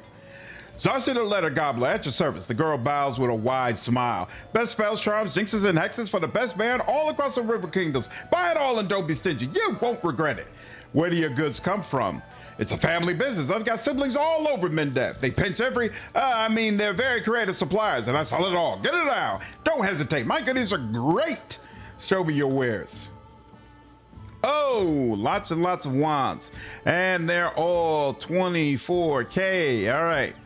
So these, I assume, are the wands you were talking about. Oh, they're not all 24K. Okay. Scroll of Accused Glare, lots of scrolls, lots of scrolls, lots of scrolls. Anything at the bottom here? Wand of Days is Sickening. So did this have Persistent, Greater Persistent? 73,000 if we want Greater Persistent. Wow. What is a logical meta magic? Great. A logical spell can be cast without emotion components? Okay. That's crazy. Lesser. So wait, it doesn't have greater intensified meta magic. Increase the number of damage dice by 5 levels. Good lord, you must actually have sufficient caster levels. This is the Zarsi that gives Woljif the awesome potion of Wrath of the Righteous that increases all of your stats by +2. Ha! Nice! Or Sim Settlements mod, which adds a quest line to the game, making it longer. Nice. All right. And you're a guard, you're a citizen. Where am I right now? Okay, so that's Octavia's over there. And that's where I came from. Okay, cool. And did I talk to you all already? Probably. Talk later. Yeah, I thought we already talked anyway. Cool. This game absolutely does not need to be longer. There's just no way this game needs to be longer. That is crazy talk. Hmm.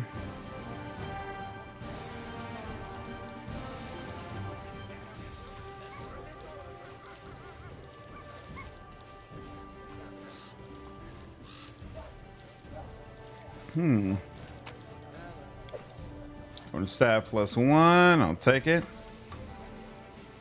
Without a doubt.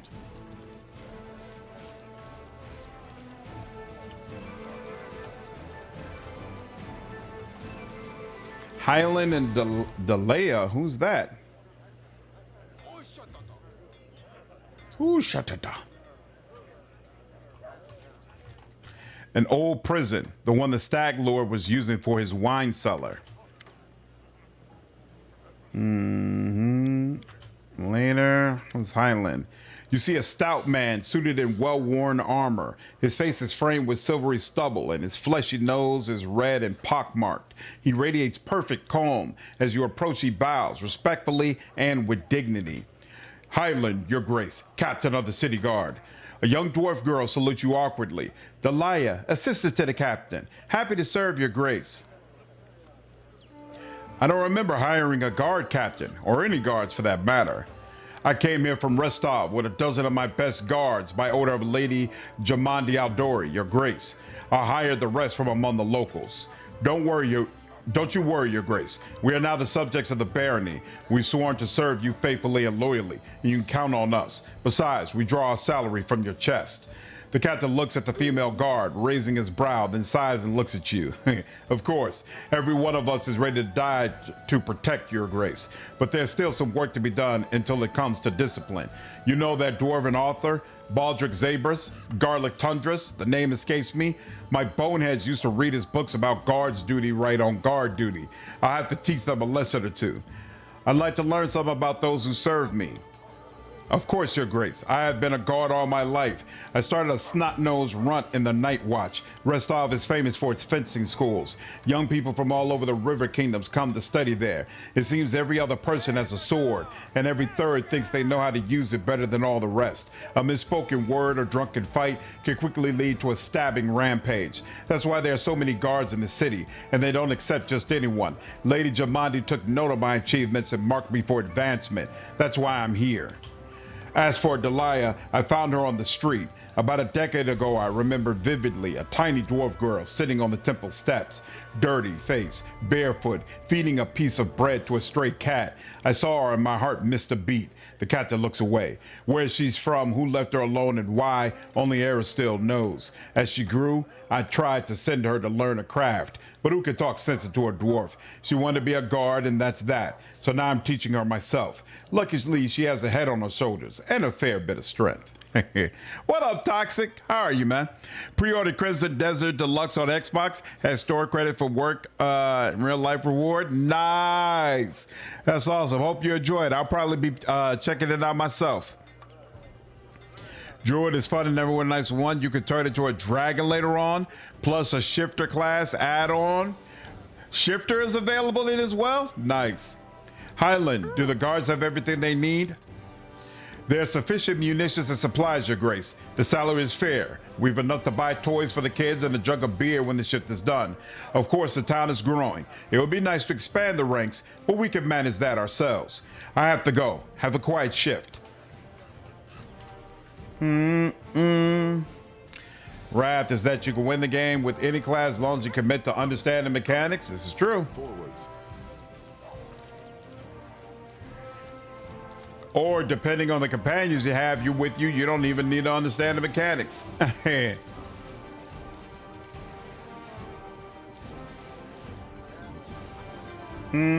Why is it not letting me talk How to you? may I serve you, your grace? It's crazy that all of this stuff is voice acted.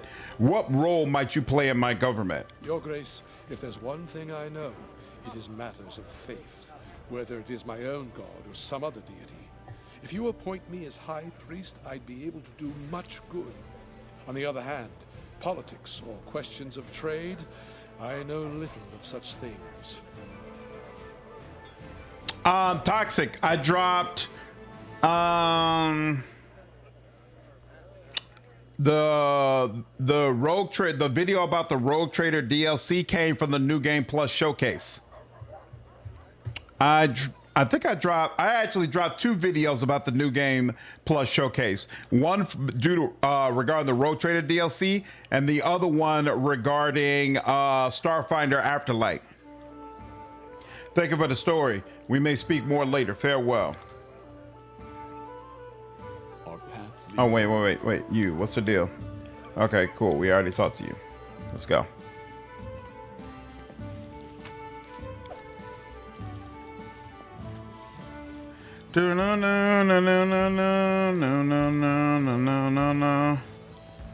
Oh, that's marked with like a beer icon. That's interesting.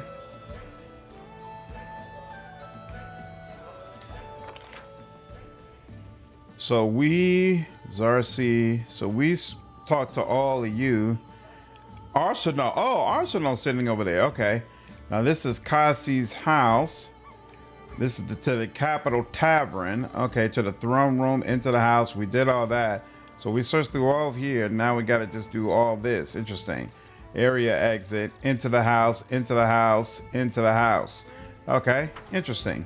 Let's go in the tavern and see what the deal is.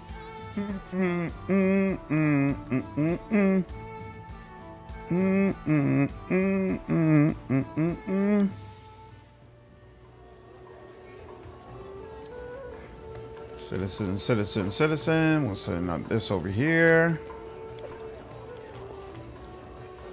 Someone carved a bawdy poem about the origin of the name, the Stag Lord. Ah, freedom. The ways in which people decide to make use of it.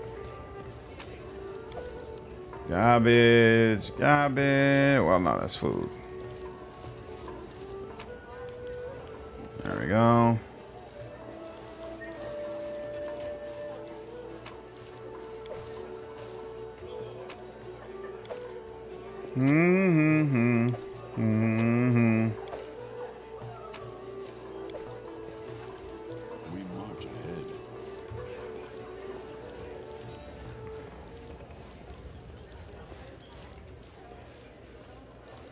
The Beer Mug Inn.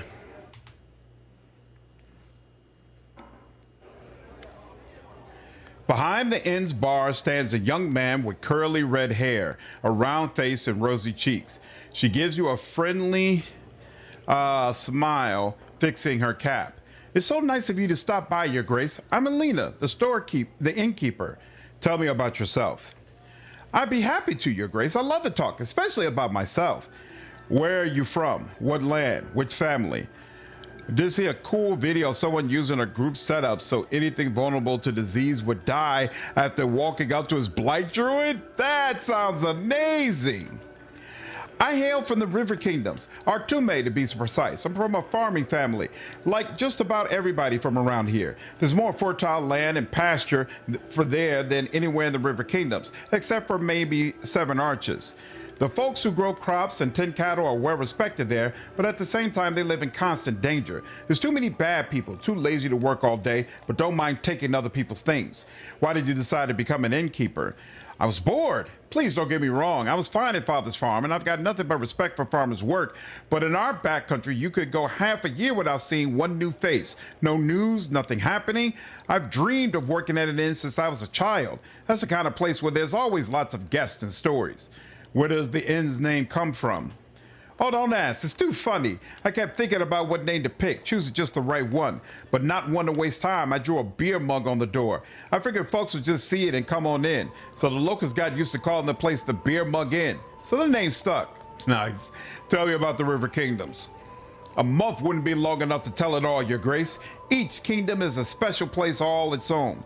Elves live in one of them. Another one, half of the country belongs to the Murderers Guild and the other half gives them their orders. They say they even give locals discounts. And there's one thing that unites us all, like a strong thread keeps a quilt together. It's the 6 River Freedoms. The 6 River Freedoms? Yes, the first freedom. Say what you will, I live free. It doesn't mean you won't get beaten up for what you say, though. The second freedom, well, if you can call it a freedom, oath breakers die. Those who break oaths get killed just like that. So people prefer not making any oaths at all. The third freedom, walk any road, float any river. Once the ruler of Haybar decided to build a gate across the river and collect a fee for each passing boat, well, there's no more Haybar. The fourth freedom is even worse than the second one. Courts are for kings. Whatever a king says goes. Well, as long as he doesn't say to build a gate across a river. Now for the fifth. Slavery is an abomination. Nothing to explain there. Runaway slaves from all over come to us for a reason. And the sixth. You have what you hold. It means that theft is a much worse crime than robbery, if you catch my drift. You can honestly beat a robber and keep what's yours, but a thief acts on the quiet. Shame on him. That's just disrespectful. Thank you, Alina. We'll discuss it another time. I'm talking too much, Your Grace. Alina sighs. Show us what treats you have. Okay, meat and potatoes. She can take the trash I've been collecting and deal with that. And lovely. Forwards. Anybody I missed? Honorio Eight Eyes? Isn't he in... Oh, no. That's the chick from at the bar in Act 1. Okay, cool. Miri. Hey, Chief, what's on your mind? Oh, so have you proven yourself to be a mighty warrior? I may have. The trial is finished. And if someone ever doubted me, I'd prove it. Amiri shakes her fist at the unseen offender. So I'm the chieftain of your new tribe? What do you expect of me? Tribe always must have plenty of food. Tribe's enemies must be tough, not some easy scum. Tribe's fighters must challenge the strongest enemies. Also, well, Amiri contemplates deeply. You must rule the tribe. Make big decisions. She waves her hand vaguely. Ha ha! Thanks for talking with me. Let's speak later. Nice. Great thing about Wrath is the versatility you can get out of builds, even basic ones. I ran a Titan fighter swinging 2 full charges, taking crit feats. Dude was a demon lawnmower. Nice. Hey, you're the local baron now, right? Congratulations. The Stag Lord was a real bastard. It's a good thing you killed him. Sometimes justice still triumphs, right? For what it's worth, I've decided to move to the capital. Living in old legs is horribly boring. But here, look around. I can feel the rhythm of life. Regarding your story, Honorio looks at you silently. What happened in Ren Church? The elf utters a gloomy sigh.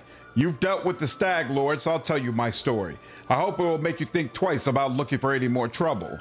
We were attacked by the undead, skeletons, zombies, but that wasn't the worst. What filled me with terror was the invisible dark entity crawling among the stones. This thing was driving us crazy, literally. Jackason rushed to a stone statue and beat it until he broke all his fingers.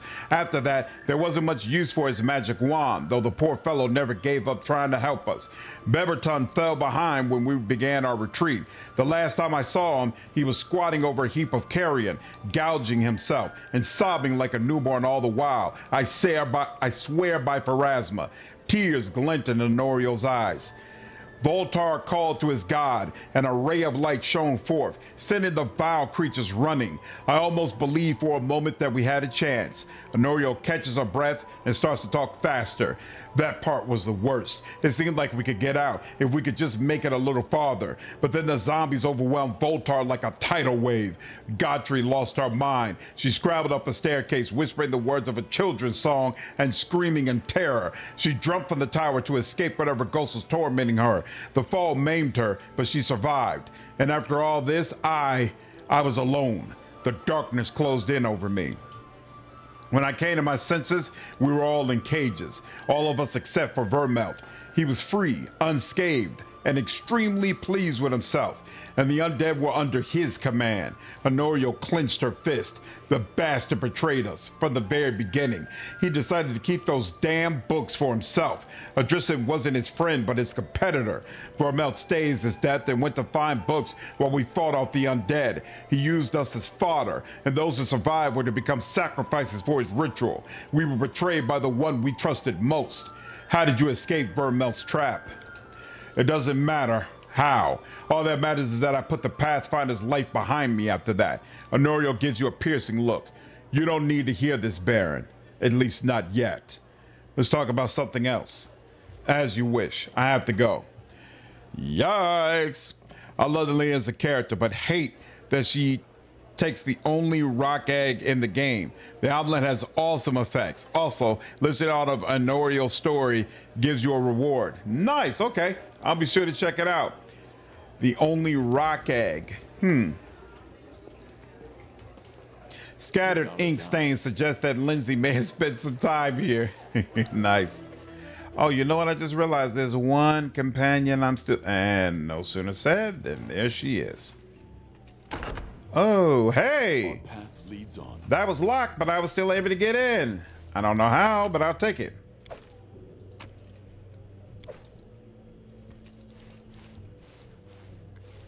Doom, doom, doom, doom, doom, doom. I will guide us.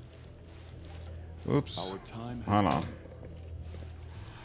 Right on the wall. Aldori crossed out. Sortovo crossed out. Beer underlined.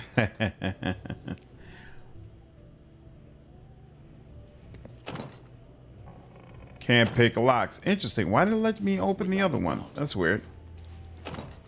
All right. So there are two things up here that I got to circle back to. Dwarven war axe as well. Nice. Okay.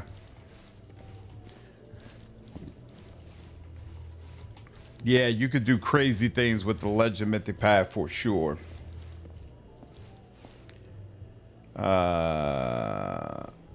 Can't pick locks. Okay, so there's 3 chests actually. Or 3 things we need to be able to unlock.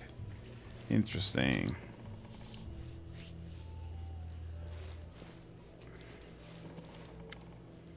J-Thal greets you with a nod. Speak. What's it like to be undead? Do you wish to know what it means to me personally, or what powers and limitations it imposes? Do you regret not being alive anymore? A shadow passes over J-Thal's face. You surely know how to ask questions. She says nothing for a long time. 2 desires led me through life. To feel pleasure time and time again, and to achieve perfection. Unlife brought me closer to the second. I am changeless, torn from time. The chaos of the world and even the soul circle have no power over me. But everything comes with a price. Most things that brought me pleasure in life are meaningless to me now. How can I decide which is better? There's no purpose in living only for yourself. It makes life and unlife equally senseless.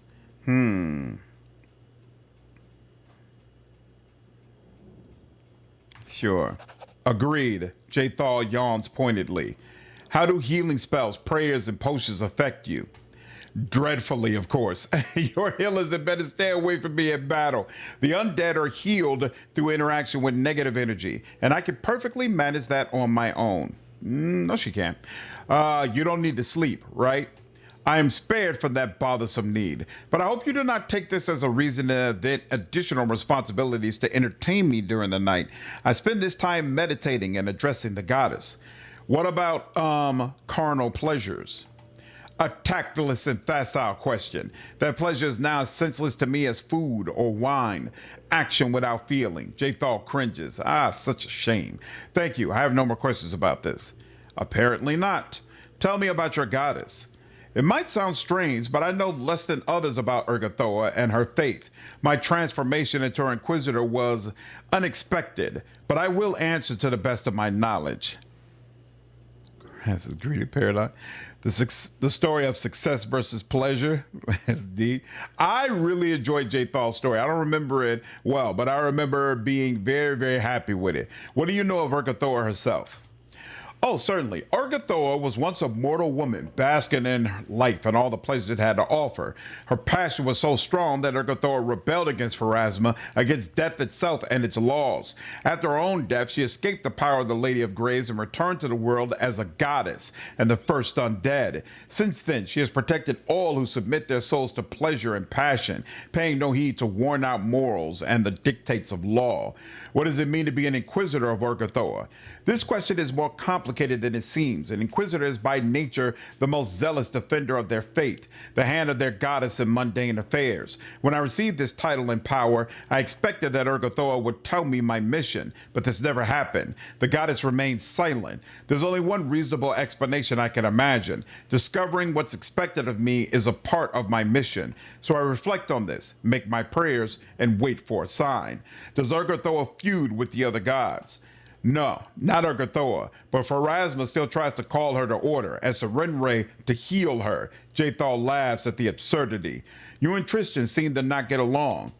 Do we? Jaethal idly brushes invisible dust from her sleeve. He bothers me no more than any overzealous fool. He tried so dearly to redeem me with his faith. I know a few sweet ways to redeem him with mine. Wow. What does Urgathoa require of her followers? To enjoy, to taste exquisite dishes, to feel the lover's caress, and drink the enemy's suffering. A wonderful religious obligation, isn't it? Enough about this for now. As you wish. Conversation is truly a waste of time. What made you follow me? Curiosity, the need for a reliable ally. You see, I must come to understand what my goddess seeks from me. Urgathoa gave me the powers of Inquisitor without declaring her will to me. I await her reply, any hint or trace or clue. And I suppose our meeting was no mere accident. Besides, Jaethal cringes. I imagine that several Kaionan assassins still pursue me. They never risked attacking me while I was under the patronage of the Aldori. They are unlikely to attack while I have reliable allies like you. Consider going druid sorcerer to mythic Theurge with the angel path. Yep, that's viable. So Royale, weirdly reliable character. Well, why do these assassins follow you? I don't know. They can't have been sent by the queen. I am branded outlaw, but my punishment was exile, and it is not custom for elves to contravene their own verdicts. My attackers shouted something about threat and blood. I suppose they are a splinter group of feeble-minded zealots, or someone on a quest for personal revenge. I would like to hear your story. Stories. Jaethal shrugs. Stories are boring and a waste of time. I have killed. I was exiled from Kaionan. I died. I was raised by Urgathoa's gift. That is my story. Who were you before your exile? It's rather amusing. I belonged to a wealthy family and held high position on the courts of Ayadara, the capital of Kaionan. When my little wrongdoings were revealed, the trial was held in the very same court where I tried cases and delivered sentences over several hundred years. An awkward situation, don't you think? Who did you kill and why? Family. 4. Jaethal's voice is calm and ordinary, as if she's speaking of something trivial. But why is the more interesting question. What is the worth of 1,000 years if you cannot enjoy it like your first 10 dozen springs? The elf's voice sounds unusually vehement. Everyone considers elves ever young, but our youthfulness is but a mask, a threadbare ritual gown. What lies underneath? The dust of years and jaded repetition. With each year, the dust grows thicker, and erstwhile joys cease to exist, and cloy as a dish you tasted 1,000 times. Long did I search for a way to avert this fate. Don't I, who has truly tasted life, deserve a better lot than those benumbed old elves who close themselves to the world? And I found a way in the ancient texts of Urgathoa, a ritual involving the blood of my kin, a trifle that would make each day feel as a holiday, created specially for me. The ritual gave strength not to my body, but to my mind and my soul, and my mind whirled every sensation, each sip of wine or silken caress. Oh, how I miss this. I'm fully prepared to get her back as an undead, only for her to return to live. Thanks for nothing, Pharasma. I just finished a run on Angel by playing Oracle with 2 mysteries, War and Life. Great caster, good melee. Nice, sounds like fun. My cousin was the first I used for the ritual. It was a simple matter to pass her death as an unfortunate accident, but the enchantment would not last. I had to find another and again conceal my trail. With the 3rd death, my family grew suspicious, and upon the 4th, my deeds were finally revealed. Such a pity. If not for this, my unlife even now would overflow with burning pleasure, for I have dozens of useless relatives. Wow.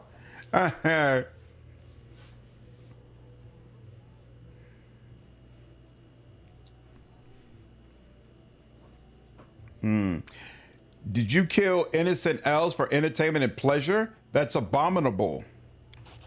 Yes, I have, Jathal shrugs. Use whatever high-sounding words you wish to describe my deeds. Say abominable if it suits you. Reasonable and honest would fit just as well.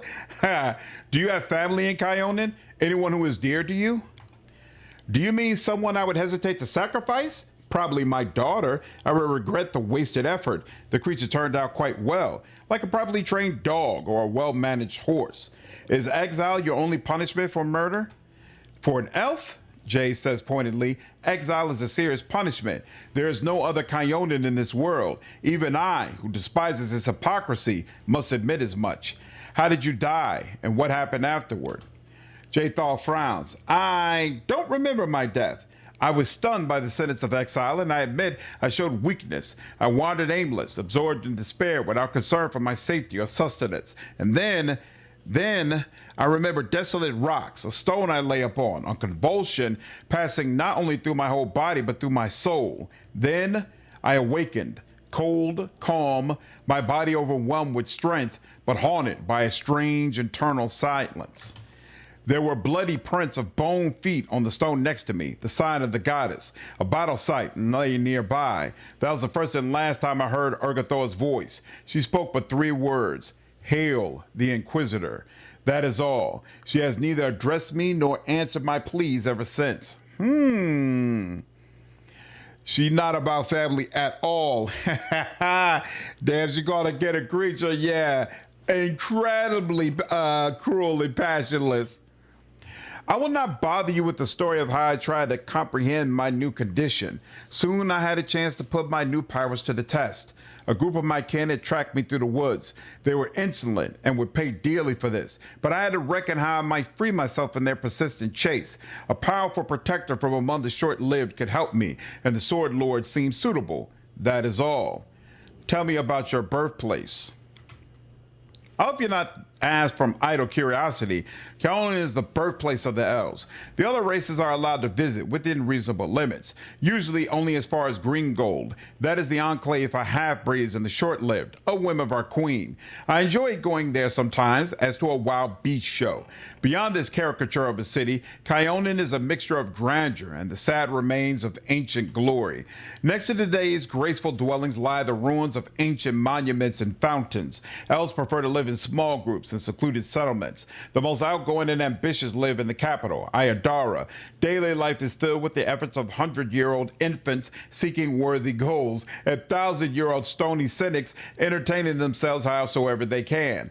That is all. It's scarcely worth mentioning that even this gloom is far more tempting than anything one finds in the lands of the short-lived.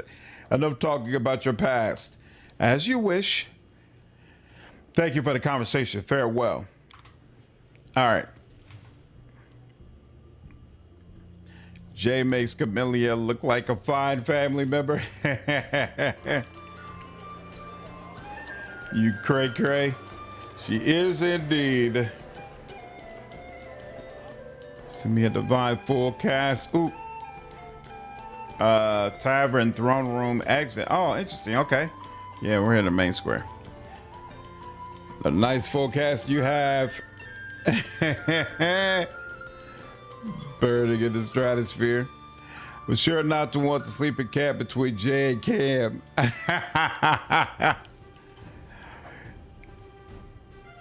Either way, you're gonna get sacrificed for a ritual. All right, now let me check the time just to be sure.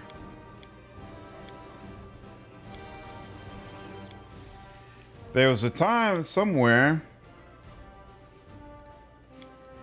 Oh, is there no longer a time limit now? Huh. Oh, here we go. 27 days. Okay, so yeah, I still have plenty of time. Cool. What's up, DC? You have an entertainment voice. I can see you doing some sports broadcasting. Thanks, man. I appreciate it. Thinks doing Pathfinder really makes it seem like she didn't try hard enough. What's up, Dave? How are you, dude? As usual, Oh, I already spoke with Verto. Okay, cool. I did not speak the way Arsino. A woman in rich, gold-embroidered clothes greets you with a polite bow. Her eyes, the color of molten gold, shine brightly in her dusky face. Greetings, noble ruler of these lands. My name is Arsino. I'm a messenger from the Temple of Abadar in Absalom, and I came here assuming the citizens of your young barony could use the services of a priest. What services do you offer? I can sell you various divine spell scrolls. They're quite useful, even if you don't have anyone in your party who can read them. While you're in this settlement, or indeed any place with a cleric willing to help, you need only open your bag and choose the scroll you wish to cast. I'll be happy to read it for you. However, take care out there in the wilderness. A scroll is useless without someone who can read it. To use a scroll on your journeys, you'll need a spellcaster whose magical training covers such spells, or someone skilled in magical devices. Tell me about Abadar. With pleasure. Abadar is the god of cities, laws, merchants, and wealth. The core of his teachings is simple. Law and order allows civilization to develop, which allows people to live in peace and prosperity. If Era still favors old customs, small settlements, and simple trades like hunting, then Abadar patronizes development, complex trades, order, and entrepreneurship. Each priest of Abadar finds something personal in serving him. Some believe that law is the main aspect of their faith and they guard it zealously. Others put the well-being of their society above all. I personally follow Abadar's teachings that say civilization must penetrate the wildest savage lands and help people live in comfort and safety. You're an Aasimar, if I'm not mistaken. I suppose it's easy to tell, isn't it? Yes, I'm an Aasimar, though I'm not sure how or when the blood of Celestials appeared in my family. Among all my relatives and known ancestors, I'm the only one who inherited it. I must admit, I'm glad this lot fell to me. It draws more attention to me, a useful trait for a priest who wishes to gather a congregation. How did you come to be in my barony? That's a long story and not a terribly exciting one.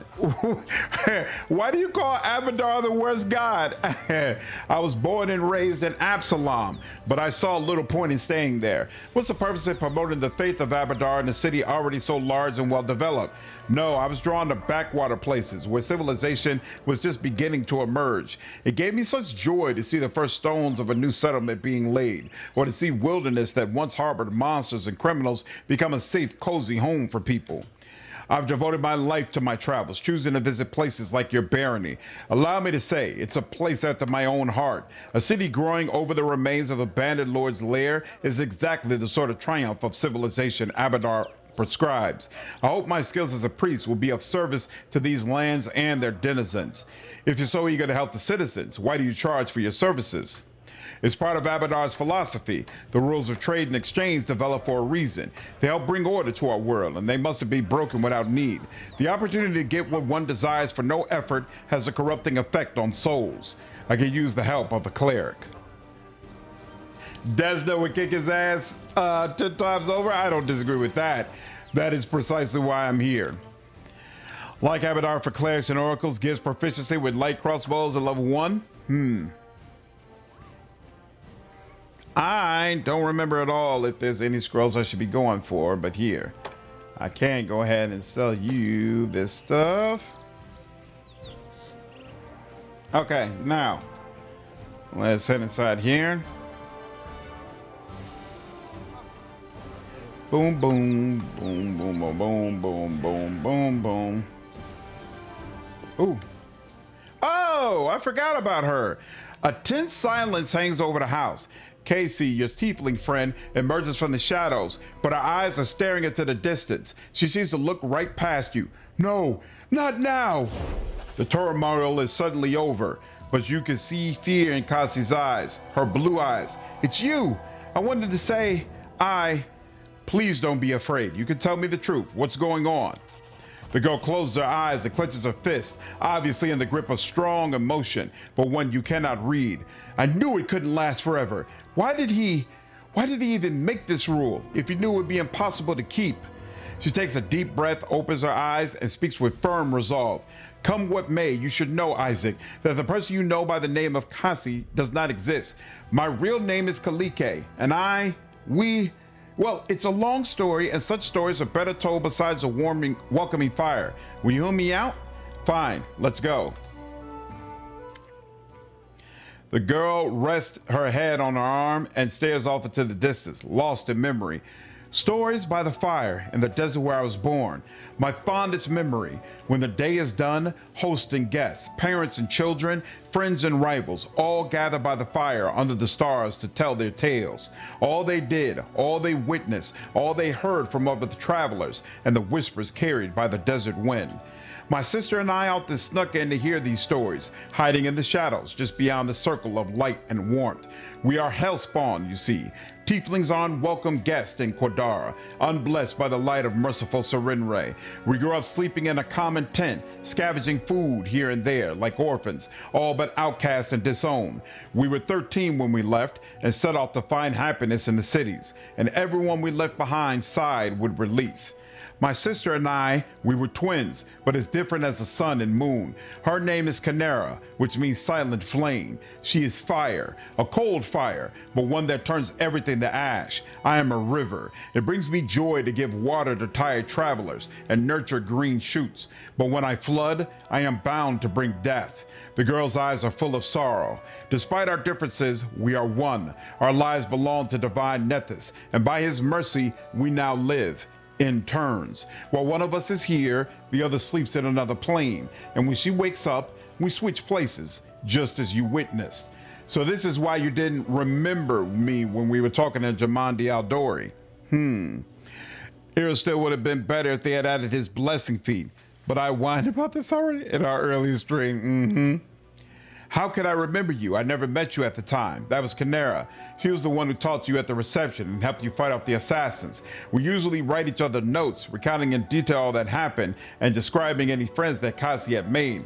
But that time we switched right in the middle of a mansion engulfed in fire and filled with assassins. Canera didn't have the time to write any notes. And how is it you began to live in turns? Kaliki lowers her head. This story, it's one I've never told to anyone before, no one in the whole world, and it's not easy to confide in a stranger. There's too much grief and guilt in it. If you don't mind, I'd rather not go into all the details. You see, my sister died and I couldn't get over it. Canera was killed by a soul eater, a monster summoned by secret followers of Abaddon's archdemons. Those who summoned him died in the fight, but the beast was too strong for my sister, and I wasn't even there to protect her. Kalika catches her breath. We just had a fight, and we both did some stupid things just before, but I don't want to talk about that now. When I found out what happened to my sister, I was ready to make a deal with any power, if only I could just get her back. And I found such a power. I was contacted by the Arcanothane, the herald of the god Nethys himself. She promised she would return Canera to life, but on two conditions. First, we must both keep the arrangement a secret. Second, we would never be able to meet again. And so our new life began. Now we flee through the world, guarding our secret, always introducing ourselves as Kaessi to hide that there are two of us. And we switch places with each other at random. While one lives, the other sleeps in a demi-plane, one created specially for us. Pretty portrait for a Kalike. Both of their portraits are really nice. Does that switch actually happen randomly or just a plot point? I've never done a run where I use them regularly, to be honest with you, so I'm not sure. And you can't control these switches? No, we can't. They happen at random, most often while we're sleeping, but sometimes in broad daylight. That's why we can never stay in one place for long. When someone witnesses us switch, we usually tell them tales of a special magical way of traveling. But people start noticing strange things and begin to figure things out. Truth be told, I'm so tired of having to pretend. We knew this couldn't last forever, and now the truth is finally out. What's the point in all this?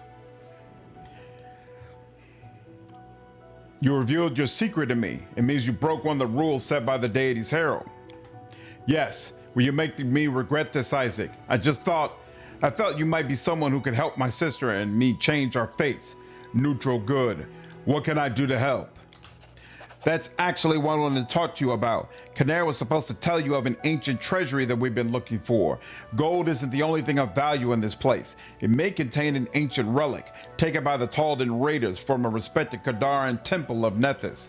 It's an unusual relic called the Disk of the Eclipse. I once heard a beautiful story that it was created from the shadows that hides the sun and the moon, but I don't think that could be truth. Nethys is the god of magic who was once a mortal wizard, and relics from his temples are usually very powerful. There are many among his followers followers who think that solving the mysteries of magic, even rivaling their deity, is the best way to serve him. One such follower created the disc long ago in the distant past. Need a minute enough, but it'll be interesting to chase some of the other interests that are popping up. Yeah, it would be. The problem is that you cannot romance the nymph if you use romantic dialogue options with other characters. She's very jealous that way, so you can't even flirt with other characters. You have to strictly be focused romantically on the nymph. According to legend, it gave its owners control over planar travel, but only pairs of wizards bound by unbreakable ties could use it. While one of them traveled the planes, the other was its anchor in our world, and they could switch between. Do you see now why we so desperately wish to find the disc? It might help us understand how the switch between me and Canero works, and it should make our divine patron happy. Nethys and his assistants value the desire to understand the mysteries of magic above all else. And how did this disc come to be in the Stolen Lands? It was brought here by the Talduns from the 5th Army of Exploration. Taldor and Quadar were enemies for ages. Thousands of years ago, a soldier broke into the temple of Nethys and stole the relic to sell it, or secretly hoard it as an heirloom. Hundreds of years later, his own kin, or the kin of his 100th buyer, brought the disc to the Strange Lands, where the Talduns had come, uninvited as usual, in which they finally vanished from with little trace. Sometimes history is an intricate lace. You never guess where it begins and where it ends. Right, that's the first session wrapped out. Nice! I don't need to try and kill the party 3. Will do it to himself. It was that bad. Very different for the forest fixate on monogamy. That's dude. Yep. He is. Tell me about the location of the treasury. It was called Sorrowflow in the chronicle we read. It was once a Taldan town founded by the veterans of the 5th Army of Exploration. It stood on the shores of a turbulent river, and that was what destroyed it. One night, a terrible flood devastated the settlement, killing many and driving the rest to flee. Only the tower on the cliff remained, which was too high for the flood to reach. Water covered the ruins for a long time, but last year it receded. My friends found a chronicle which recounted the destruction of the city and spoke of the disk of the eclipse which was kept there. They managed to track down the ruins, but were frightened away by the monsters and beasts that roamed the area. If this can help, then I agree. Kalik's sad eyes get a little warmer. Thank you. I will wait for you there at Sorrowflow. And please, let's explore the ruins together, just the two of us. I don't want to give myself away again in front of your companions. Breaking the arcanal things conditions once was enough. I have no wish to anger our god. So long. Really? They're gonna force me to do it by myself again? Okay, fine. He KO'd himself with his attempts to heal himself twice. Are you serious? Wow. I mean, I'm not really surprised. It's 3 we're talking about, but still. Apparently, she's a student of history, David. That's insane, Lordran. That's insane. Oh, locked. All right, fine.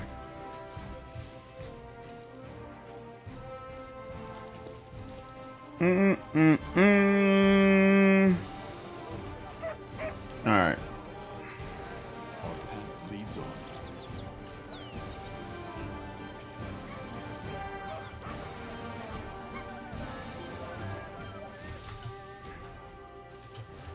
Coming over here. Citizen. Guard, horse. Okay.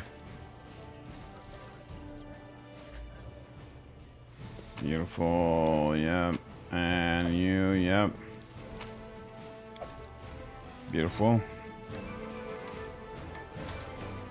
So when you see something like that happen, Lordran, does that make you, are you neutral on that? Does it make you happy as a DM? Or is it a frustrating experience? Okay, that should be the last of the houses that I need to go into.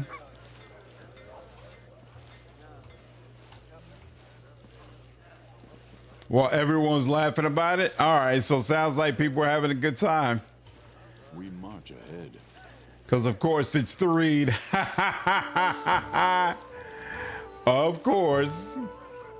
The well looks quite ordinary, and yet when you approach it, you feel a strange tingling in your temples. I will guide us.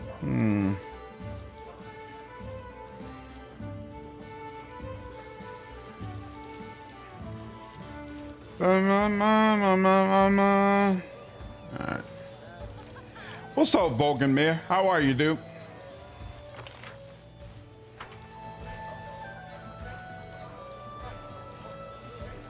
Without a doubt.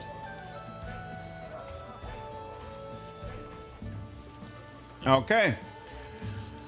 I believe we have searched this entire area. Very, very nice. So let's sell the last little bit of vendor related stuff. I think that would be to you, right? Yeah, I think I concluded I'm not gonna be buying your stuff, so let's offer all that. All right, you can take that. Beautiful. Leads on. All right, let's go put my bulletin board up. What's up, Thor? How are you, man? Let's put my bulletin board up, and then I think before we do the upgrade or whatever it is we need to do, I should probably go deal with the Nymph. Without a doubt. I wonder if I can get the Nymph, or rather deal with the Nymph's quest, and then actually go deal Kalika's quest right afterwards, back to back, before this whole hilltop thing starts up.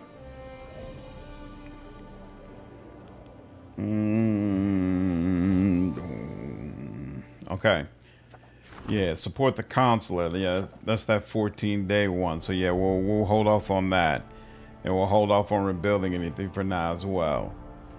Map. There we go. Dargonis.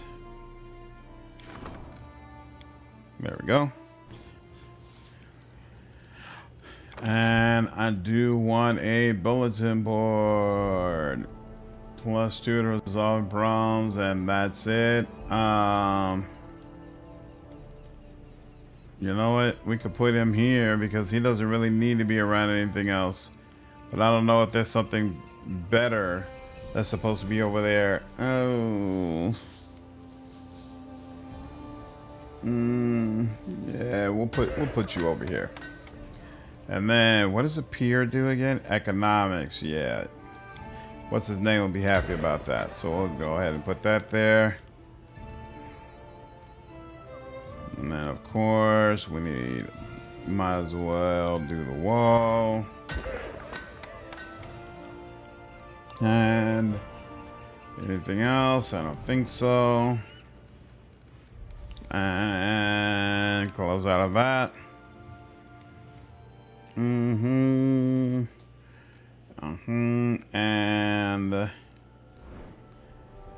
we will close out of this too.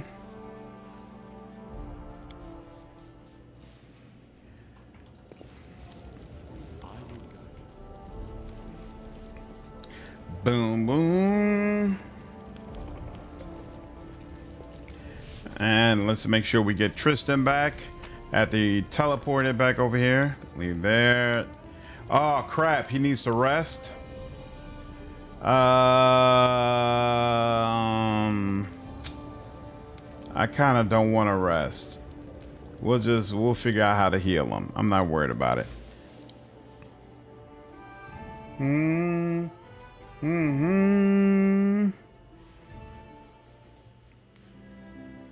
Bald Hilltop. I don't need to go there yet. That's the Verdant Chambers. Somebody else was talking about there's another area that's close by that I'll need to go to. Oh, you gotta manually claim these? Isn't that kind of suck? Okay, and you can use the kingdom button down here. Okay. I started Kingmaker again. I hope I'll beat it this time. It's a nice challenge. It's definitely a nice challenge. No question about that. A ford across the Skunk River. Yep. Okay, so you recruit the alchemists on the way to here, even before Troll Trouble. Awesome. All right, I think I'm going to go ahead and end it here. We are now in Act 2. Isn't it grand? I had a great time with this, so definitely I plan to be right back on stream tomorrow evening and probably keep plugging away. I hope I'm able to finish this game this month, because then in February we'll switch over for a while to Starfinder whenever that closed beta comes out. But regardless, that is it for this evening. I hope all of you enjoyed the stream, and I will see you in the next one. Take care.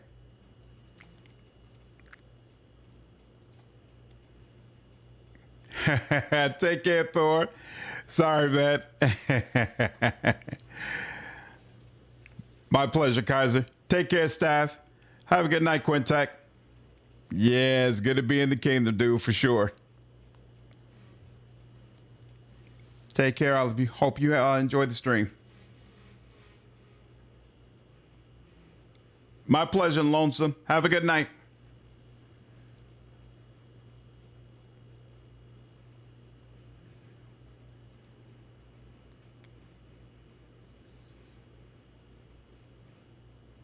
Night, Volcamere. Take care, dude.